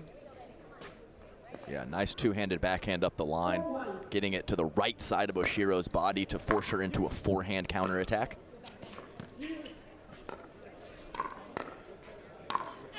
Oshiro reaches in, goes long. Clear strategy on Dallas' side is they're going to go crazy. ball. Oh, they're going to go crazy. I expect them to shake and bake. I expect them to poach. I expect them to not grind dinks too frequently. Oshiro takes care of it that time. Yeah, Jillian Braverman, great length and athleticism, and Ben Newell, one of the better movers out there. So if we get into too many structured points, I will be surprised.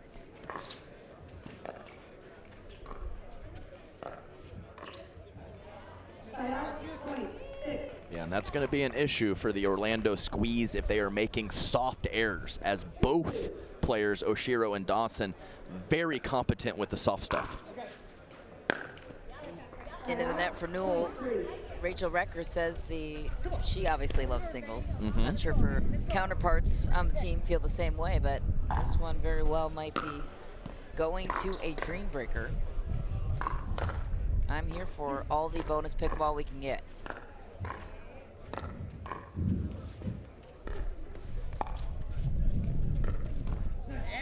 Jill Braverman once again, a couple times now, catching Oshiro on that high forehand side. 7-3.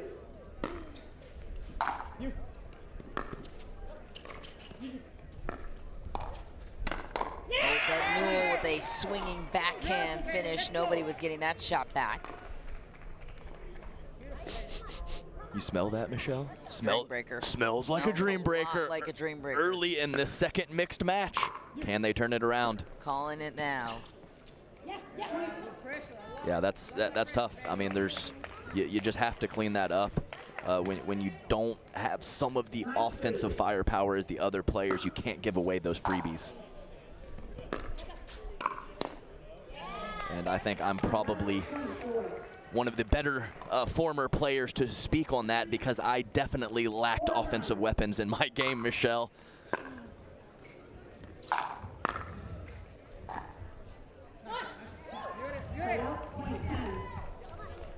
A 6-point lead now on the side for Dallas. They are on a mission. And you can see the Squeeze, they're a very even-keeled team. Oshiro and Callan Dawson don't get too animated and too fired up, and unfortunately when you get down, sometimes that fire can help bring you back.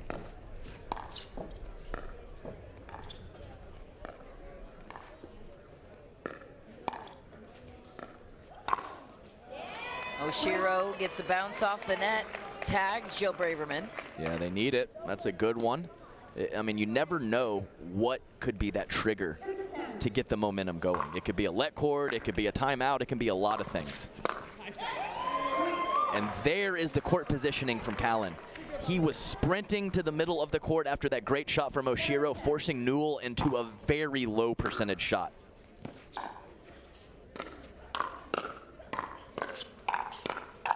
Well, you asked for firepower, you got it. Now a 2-point game, just when it seemed like Dallas was going to run away with it here. Callan in the middle again. Nice job from him.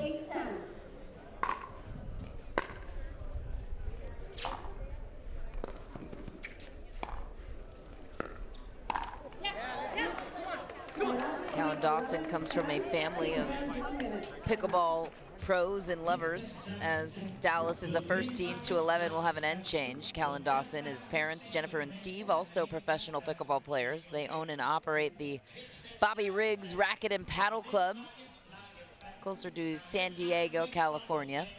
Yep, and I remember back in the day with that club, Michelle, it was a lot of tennis courts and a couple pickleball courts, and it has completely reversed. Just a really nice vibe down at that club. If you're ever around that area, check it out. Great spot to play. All smiles for Daniel De La Rosa, watching his team enjoy a 3-point lead. A little bit slimmer than it used to be, up by 6 at one point in this game. This is a do-or-die situation for Dallas in terms of this match, still in group play.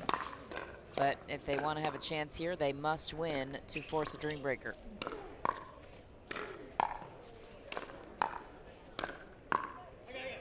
Oh, the offense just too powerful. So many good defensive plays, though. But just Ben Newell, I mean, he's everywhere and nowhere. I mean, I'm telling you, this man, he's in front of his partner, he's back on his side, he's going all over the place. And while that chaos might create an extra couple error or two for him, it also is a lot of pressure for his opponents.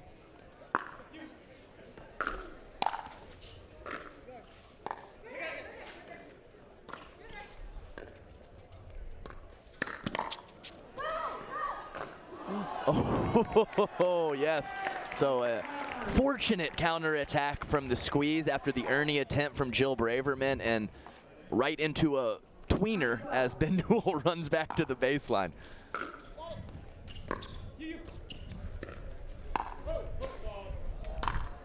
Oh, tough break, a foot fault from Callan Dawson. Still expect him to look to poke that backhand as an attack out of the air when he gets an opportunity. Look at his positioning, though, to your point earlier, Adam.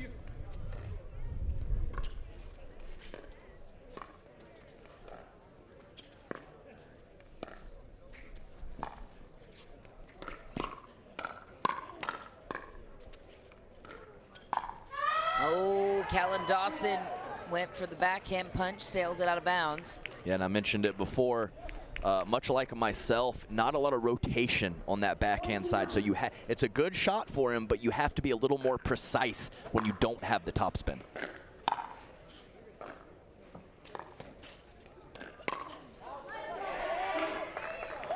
Yeah, I like the speed up a lot from Ben Newell, stepping over in front and kind of trusting Jillian Braverman's hands, because he hits that ball and immediately retreats to his side. So a lot of faith in his partner in that situation. Dawson attacks Braverman, questioning whether that ball was staying in. 10-15.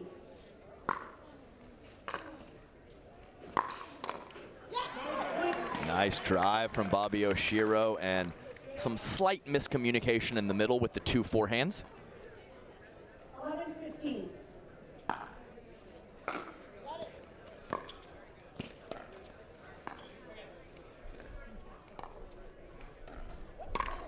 Ooh, Oshiro had it. Yeah, she had Jill looking to counter with a forehand there. If that ball makes it over the net, I don't think it's going to be a great situation from Jill. So tough break from Oshiro. Good look at the speed up, just couldn't convert. Nice top spin from Bobby, getting up forward, putting the ball down at the shoe tops of Ben Newell. 12-16.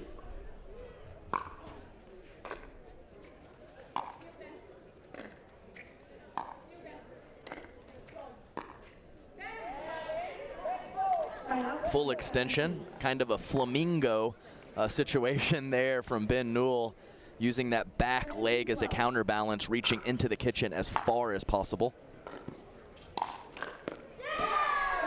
How about that finish for Ben Newell? Puts his team on top by 6. It's just tough when he's standing in the middle of the court. As an opponent, there's just not a lot of places to go. So a nice job by Ben Newell using his strengths to his advantage and playing a big game right now, Michelle. Orlando trails by 6, but as we all know, anything's possible in this rally scoring format. They were able to find some momentum on their side, closing the gap to 2 at one point. Is there anything they could do, and what is it that they would need to do for Bobby Oshiro and Callan Dawson to counterpunch Jill Braverman and Ben Newell? I like what they've been doing. We had a couple backhand attack misses from Callan Dawson, and we also had that Bobby Oshiro forehand that clipped the tape going up the line. So I don't think what they're doing is wrong. Just got to execute those offensive shots a little bit better. So Callan hanging out in the middle, Bobby picking her spots. There's plenty of time and ability from the Orlando Squeeze to get back in this thing, but you know, when your opponents are at 18, you got to make a move quick.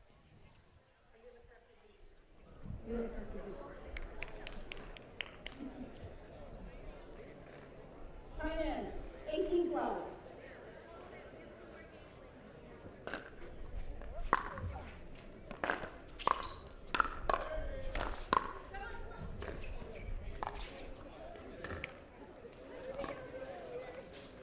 Oh, ATP attempt for Ben Newell. He had the opening. Yeah, the rare inside out. He was trying to come with his forehand on the outside of the ball to bring it back in. High degree of difficulty.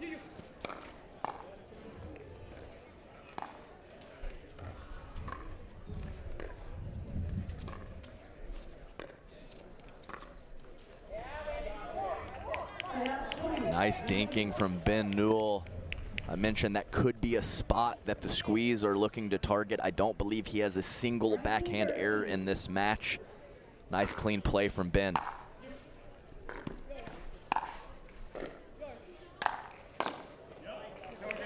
There's an angle from Callan Dawson. Yeah, why not? I mean, you can get an angle and a lot of power. Why not do both, right, Michelle?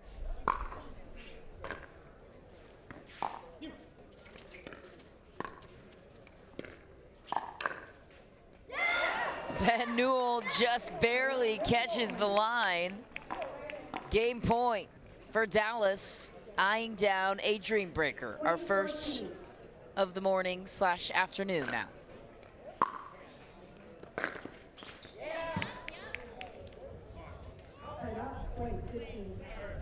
Ball was called long. Dallas is stuck on 20. They can only win on their serve.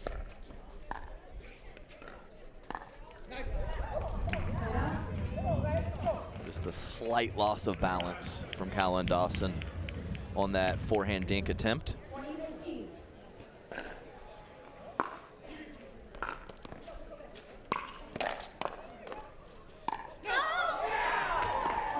Out goes Callan Dawson. Dallas forcing the first dream breaker we have seen here on championship court. You predicted the future, Adam. Here we go. We are in for some singles. If you're new here, this is what we define as the dream breaker. Dallas not going away quietly. Jill Braverman and Ben Newell, who stepped in for the injured Brandon French, found a way to get the victory here in San Clemente as we send it down to Cameron Blackwood to chat it over with the winners. Thanks, Mish. Jill's steady and calm on one side and then fire and power on this side. But why were you able to capitalize on this style and take this match? I didn't even know that, so thank you for the insight. I think I blacked out. No, it's so fun playing with Ben. I think we set each other up very nicely. And yeah, it's MLP. Is there anything else like it? Let's go. First dream breaker here on championship court in San Clemente, which you don't play very often, but how are you going to able to switch this mindset and jump right into singles? Yeah, I think we're all just kind of used to how it goes. I mean, a lot of dream breakers the last couple MLPs, and a lot of these guys have been playing singles during the PPA just to get ready, so I'm one of them, so I'm ready to bring it. There you have it. Heading into dream breaker right after this. Don't go anywhere.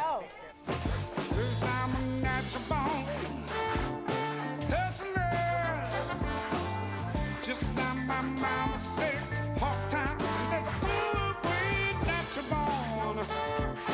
Hustler, when the world wants you to sing a swill, I ain't gonna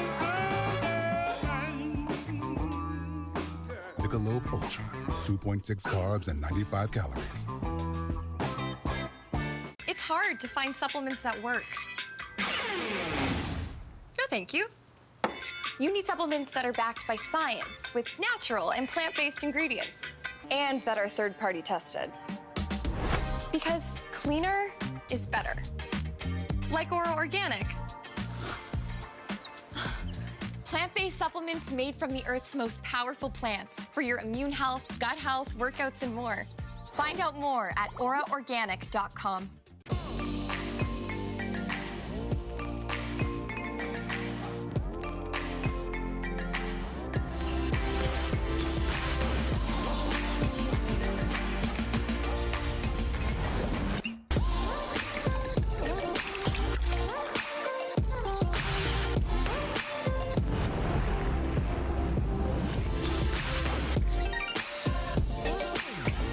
Dulce Vida, you are what you drink. My first surgery was a total knee replacement. I ended up with an infection. They were gonna have to amputate my leg. That just was not okay with me. The moment I entered HSS, the care was exceptional. For somebody to tell me you're gonna keep your leg, it was magical. Everything is so alive because I got my life back.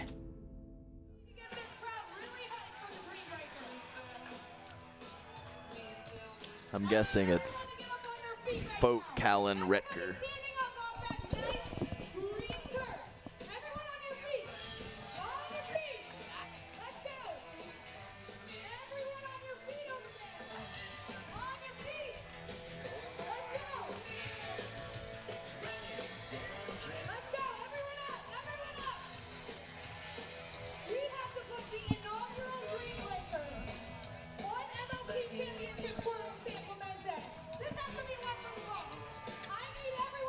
Welcome back. We have the inaugural Dream Breaker here in San Clemente. The orders coming your way in just a moment as Dallas staying alive in this series.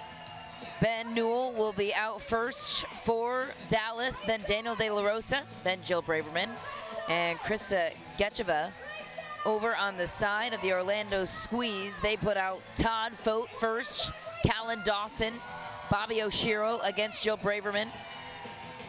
And last but not least, Rachel Recker against Krista Getcheva to round out the Dream Breaker format. If you're new here or want to be reminded, this is a sequence of 4 points per rotation.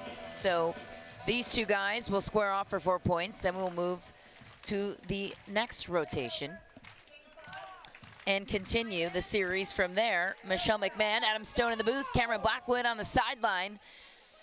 And the fate determined from both of these teams in this first match will be a Dream Breaker. Todd Fote takes the opening point.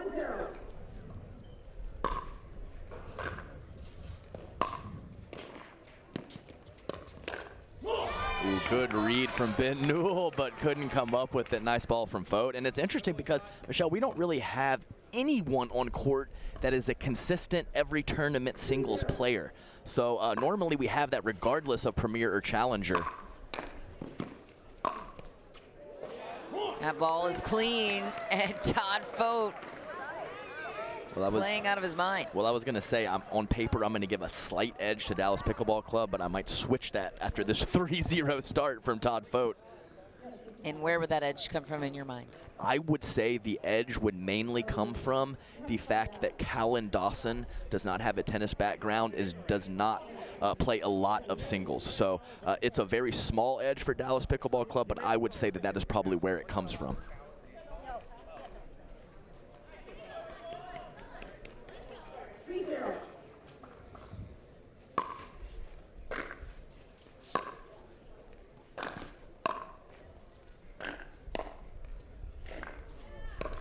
Oh, Todd Fote was there.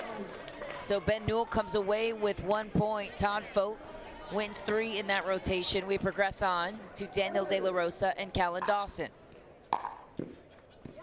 And missing the return long, but so big to salvage that 1 point. 3-1 and 4-0 is such a big deal.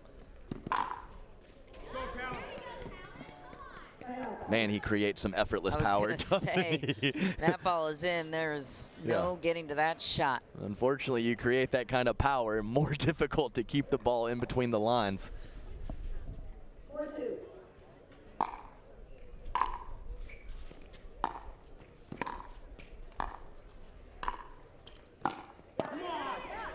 Into the net for Dawson, another error.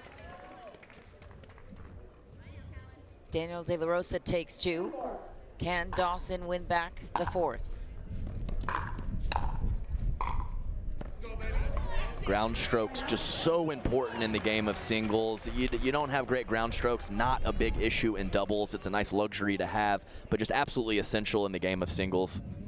And you can see also Callan Dawson choking up on the paddle, sacrificing a lot of reach. And sacrificing reach in doubles, not a huge issue. It would be nice to have, but in singles, absolutely big. 4-5.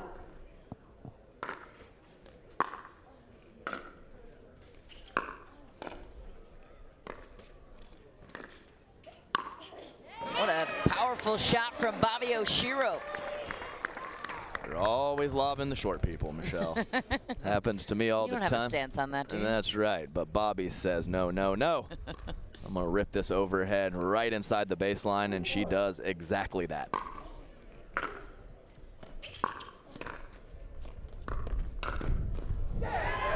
Jill Braverman, big on this rotation. She has 2 points. Yeah. Can she make it 4 here? Yeah, tough break off the tape, but you can see she's in such terrible position, but her length bails her out once again.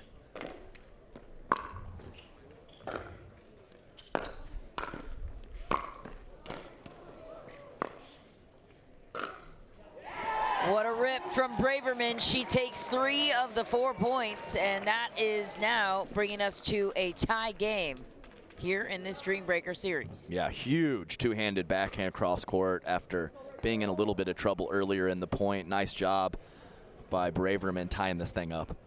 6-6.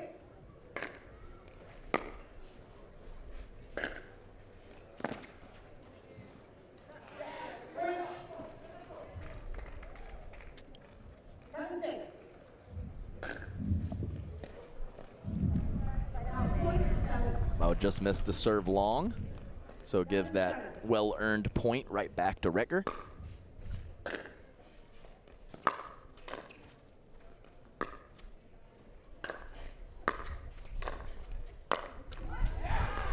Getcheva takes another. Yeah, nice controlled volleys from her. And a decent look at a pass from Rachel Recker, but over the high part of the net, creating the error, and Getcheva looking to go 3-1 here.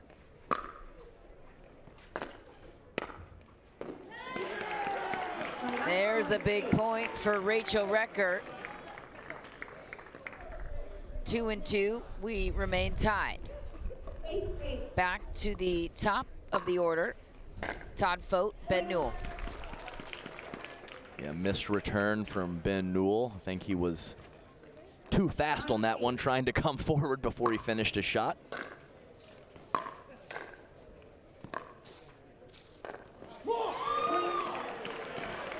Yeah, really nice, and that's kind of one of the pitfalls of the drop volley. If it is not successful for a winner, bringing your opponent forward and creating some angles for them. And Todd Fote with the cross-court roller nicely, and he is up to a 3-0 lead on Ben Newell, looking to make it 4-0 after the end change. Orlando coming up big in that series, and this is where not having Brandon French could hurt you for Dallas. How can they come back in this one, down 3? Yeah, as I mentioned, I do think they're the slight favorite on paper, so this is not a panic mode. You know, if it was 11-4, 11-3, you might have to go out of your comfort zone and look to make a run to get back into it. But, you know, 11-8, no big deal. Just stick with what got you here, stick with your game plan, and creep back into this thing. Todd Fote still has one left.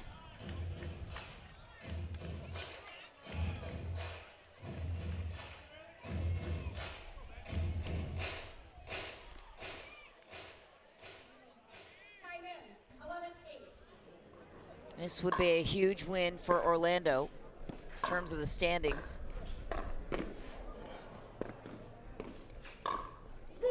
What a winning passing shot for Todd Fote, who cleans up and takes all 4 points in that round 2. That was huge. Can Callan Dawson match?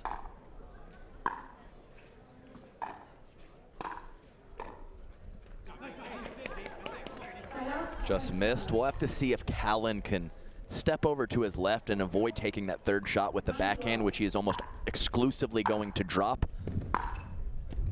Much better ground stroke on the forehand side. See if he can make that adjustment, but, you know, letting your opponent miss one wide is always nice as well.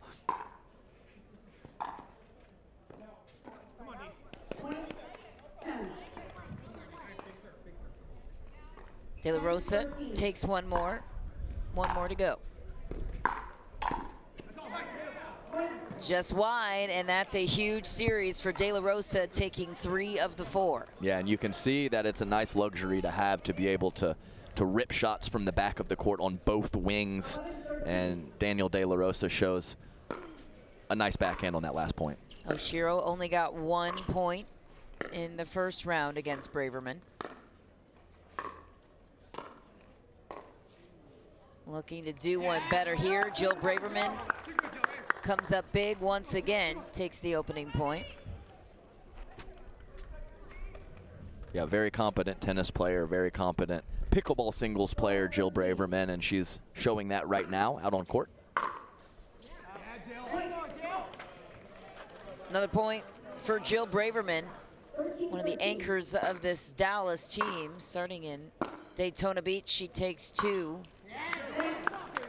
Another miss for Oshiro, and here comes Dallas. Yeah, just like that. I believe down 3 at the switch, Michelle, and, you know, 2 minutes later they have a 1-point lead. This is how one rotation can really hurt you. That's a big shot for Oshiro to at least even it out and tie things up. So now we move to Rachel Recker and Krista Grecheva. I mean, Rachel Regger, she said it on the interview, she loves singles, so it's game time to bring it. She split 2-2 with Krista in the first rotation. We'll see how round 2 goes. She gets one, Rachel Regger. Yeah, really nice top spin on that backhand from Rachel Regger, forcing Gecheva into the full stretch volley.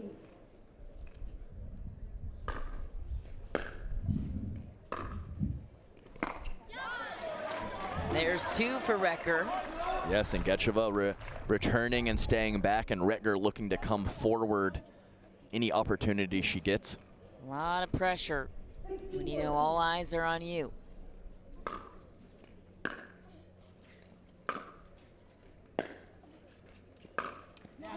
Into the net for Regger, gives the gift back. Yeah, she had a great look too. She kind of rolled her eyes at herself, knowing that, you know, you don't get too many of those opportunities in singles.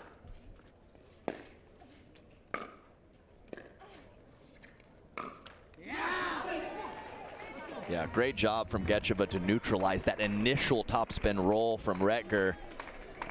She easily could have made a mistake there and not come up with that ball. 16-16.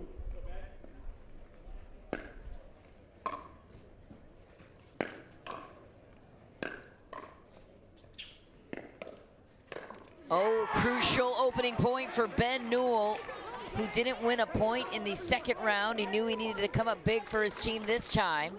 Yeah, dangerous to go body too. No fear from Ben Newell attacking the chest of Todd Fote. There's Deco Bar smiling as he's watching singles. Todd Fote goes into the net. So Ben Newell right away takes the opening 2 points. This could be the difference maker for Dallas. Todd Fote gets a break. Oh, and another pretty good look from Ben Newell, while going with the forehand up the line.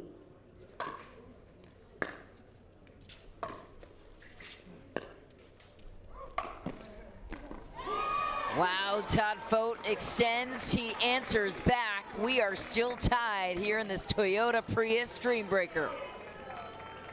18-18.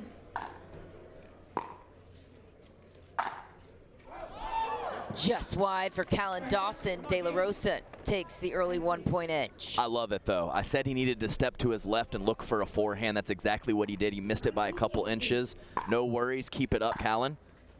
Dawson only got one. Oh no, and a foot fault called there. So De La Rosa takes 2 of the 4 available. Dang, the right toe just caught it, Michelle. Game point, match point for Dallas. Challenge, why not? Yeah, especially in this circumstance. Well, you see kind of Regger, team captain, opening up her hands like, why not? Kind of use it as a timeout, end of the match, why not? So, man. Tough. Yeah, it's so tough, especially with those toes on the line, because sometimes you're kind of on your heels or on the back of your foot and that toe doesn't touch. We'll have to see. And remember, we have 4 extra cameras per court. I'm not much of a technology guy, but I believe they're doing 120 frames per second to get these calls correct. Oh.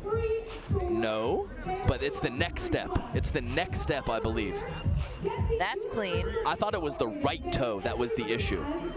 Okay, let's move to the next step here. That's clean. How about the right toe too? Oh, it's clean. So Rachel Regger just throwing the challenge out, and she might be rewarded here. I mean, that looks as clean to me as it can get. Of course, this is us speculating. It's not what's confirmed on the call. Callan Dawson and it's looking relieved, maybe tracking our footage here. And Michelle, it's important to note there we are not going with the call that stands. They want the referee to only use the video evidence, and just because the call was made on court, that doesn't carry any weight anymore. So that's very important to notice. The new technology has allowed them to do that. Takes a lot of the pressure off these referees. Of course, You want to eliminate any margin of error with human inconsistency. That is a matter of difference in perspective. Yes, and it was so weird too because his foot was over the line, but then it didn't touch the line. So I could see why it would look like that was a foot fault, but to me that looks as clean as it gets. I mean, it looked like that in slow motion. So in real time, I mean, goodness gracious, that's a tough call. Hype squad in full effect here in San Clemente. Dragon and Nighthawk, they're standing tall. I could use a little bit more enthusiasm with that flag ring. Yeah, it was a little casual there on the flowy flag. Come on, get it going. Hey, it's day one, right? You're right. We got a long way to go, plus super final Monday. That's right. Big weekend ahead as we continue this speculation on the challenge. And I wonder why it's taking this long, because to me that looks like as clean as it gets. Yeah, right? Yeah, they're chatting over there. I think they'll get it right. They usually do. Well, that would change the scoreline quite drastically. It's already changed back in our mind, taking a game match point off the table. Right now, it still stands at 20-18, but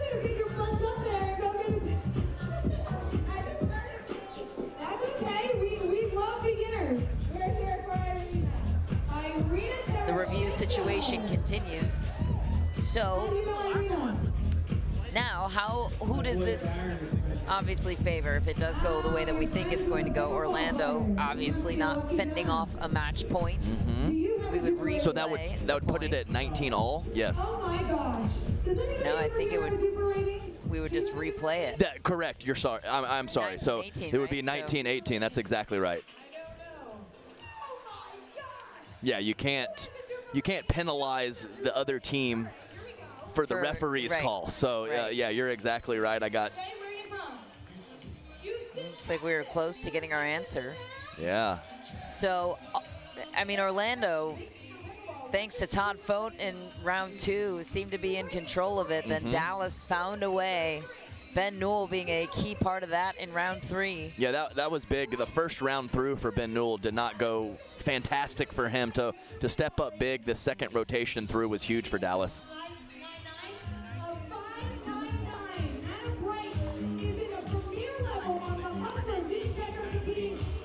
Yeah, we got the ladies and gentlemen in orange doing some real work over there, marking things down with the pen and the pencil. Let's see what they say.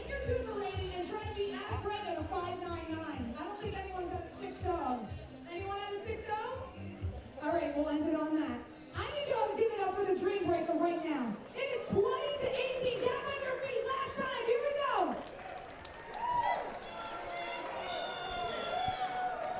After video review, the call is overturned. As expected, Adam, call is overturned. Those fancy feet of Callan Dawson. How'd he stay out of there? I know. Well done, Callan. It would be unusual for a player of his caliber to be caught on something like that. Well, I mean, I said that I kind of called him out for not being a big-time singles player, but, you know, I mean, he's got the fancy footwork on the kitchen line. He's got the awareness, and so we will replay the point. This would be huge for Orlando. Oh, Daniel De La Rosa, ice in his veins, still comes away with it. That's a defeating point. Yeah, great job. And it's not the easiest shot when you have all that court over there. It seems so easy, but in this big moment, not so much. Match point saved by Callan Dawson. He gets the serve back on his side.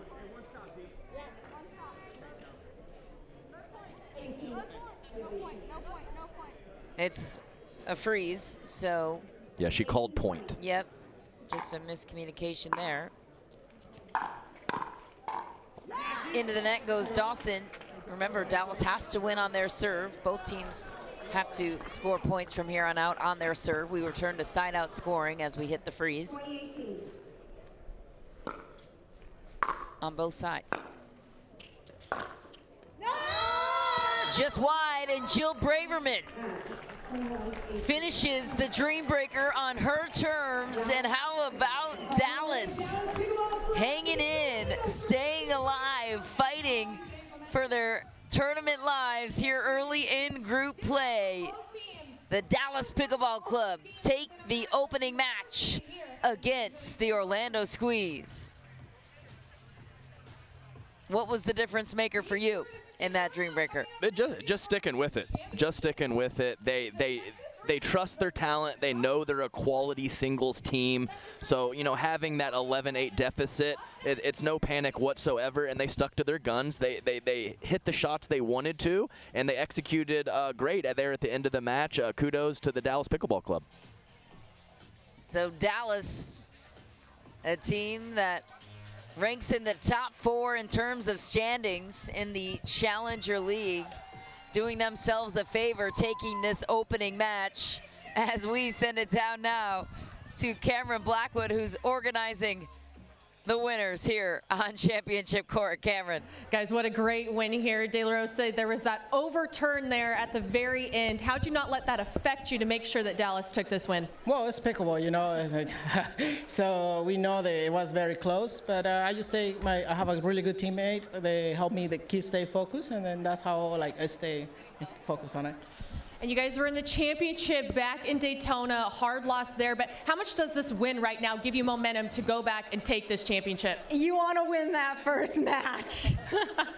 And we did that. I think Orlando Squeeze is one of the toughest teams in our pool, and we are ready to keep this winning streak going. Are you with me, San Clemente?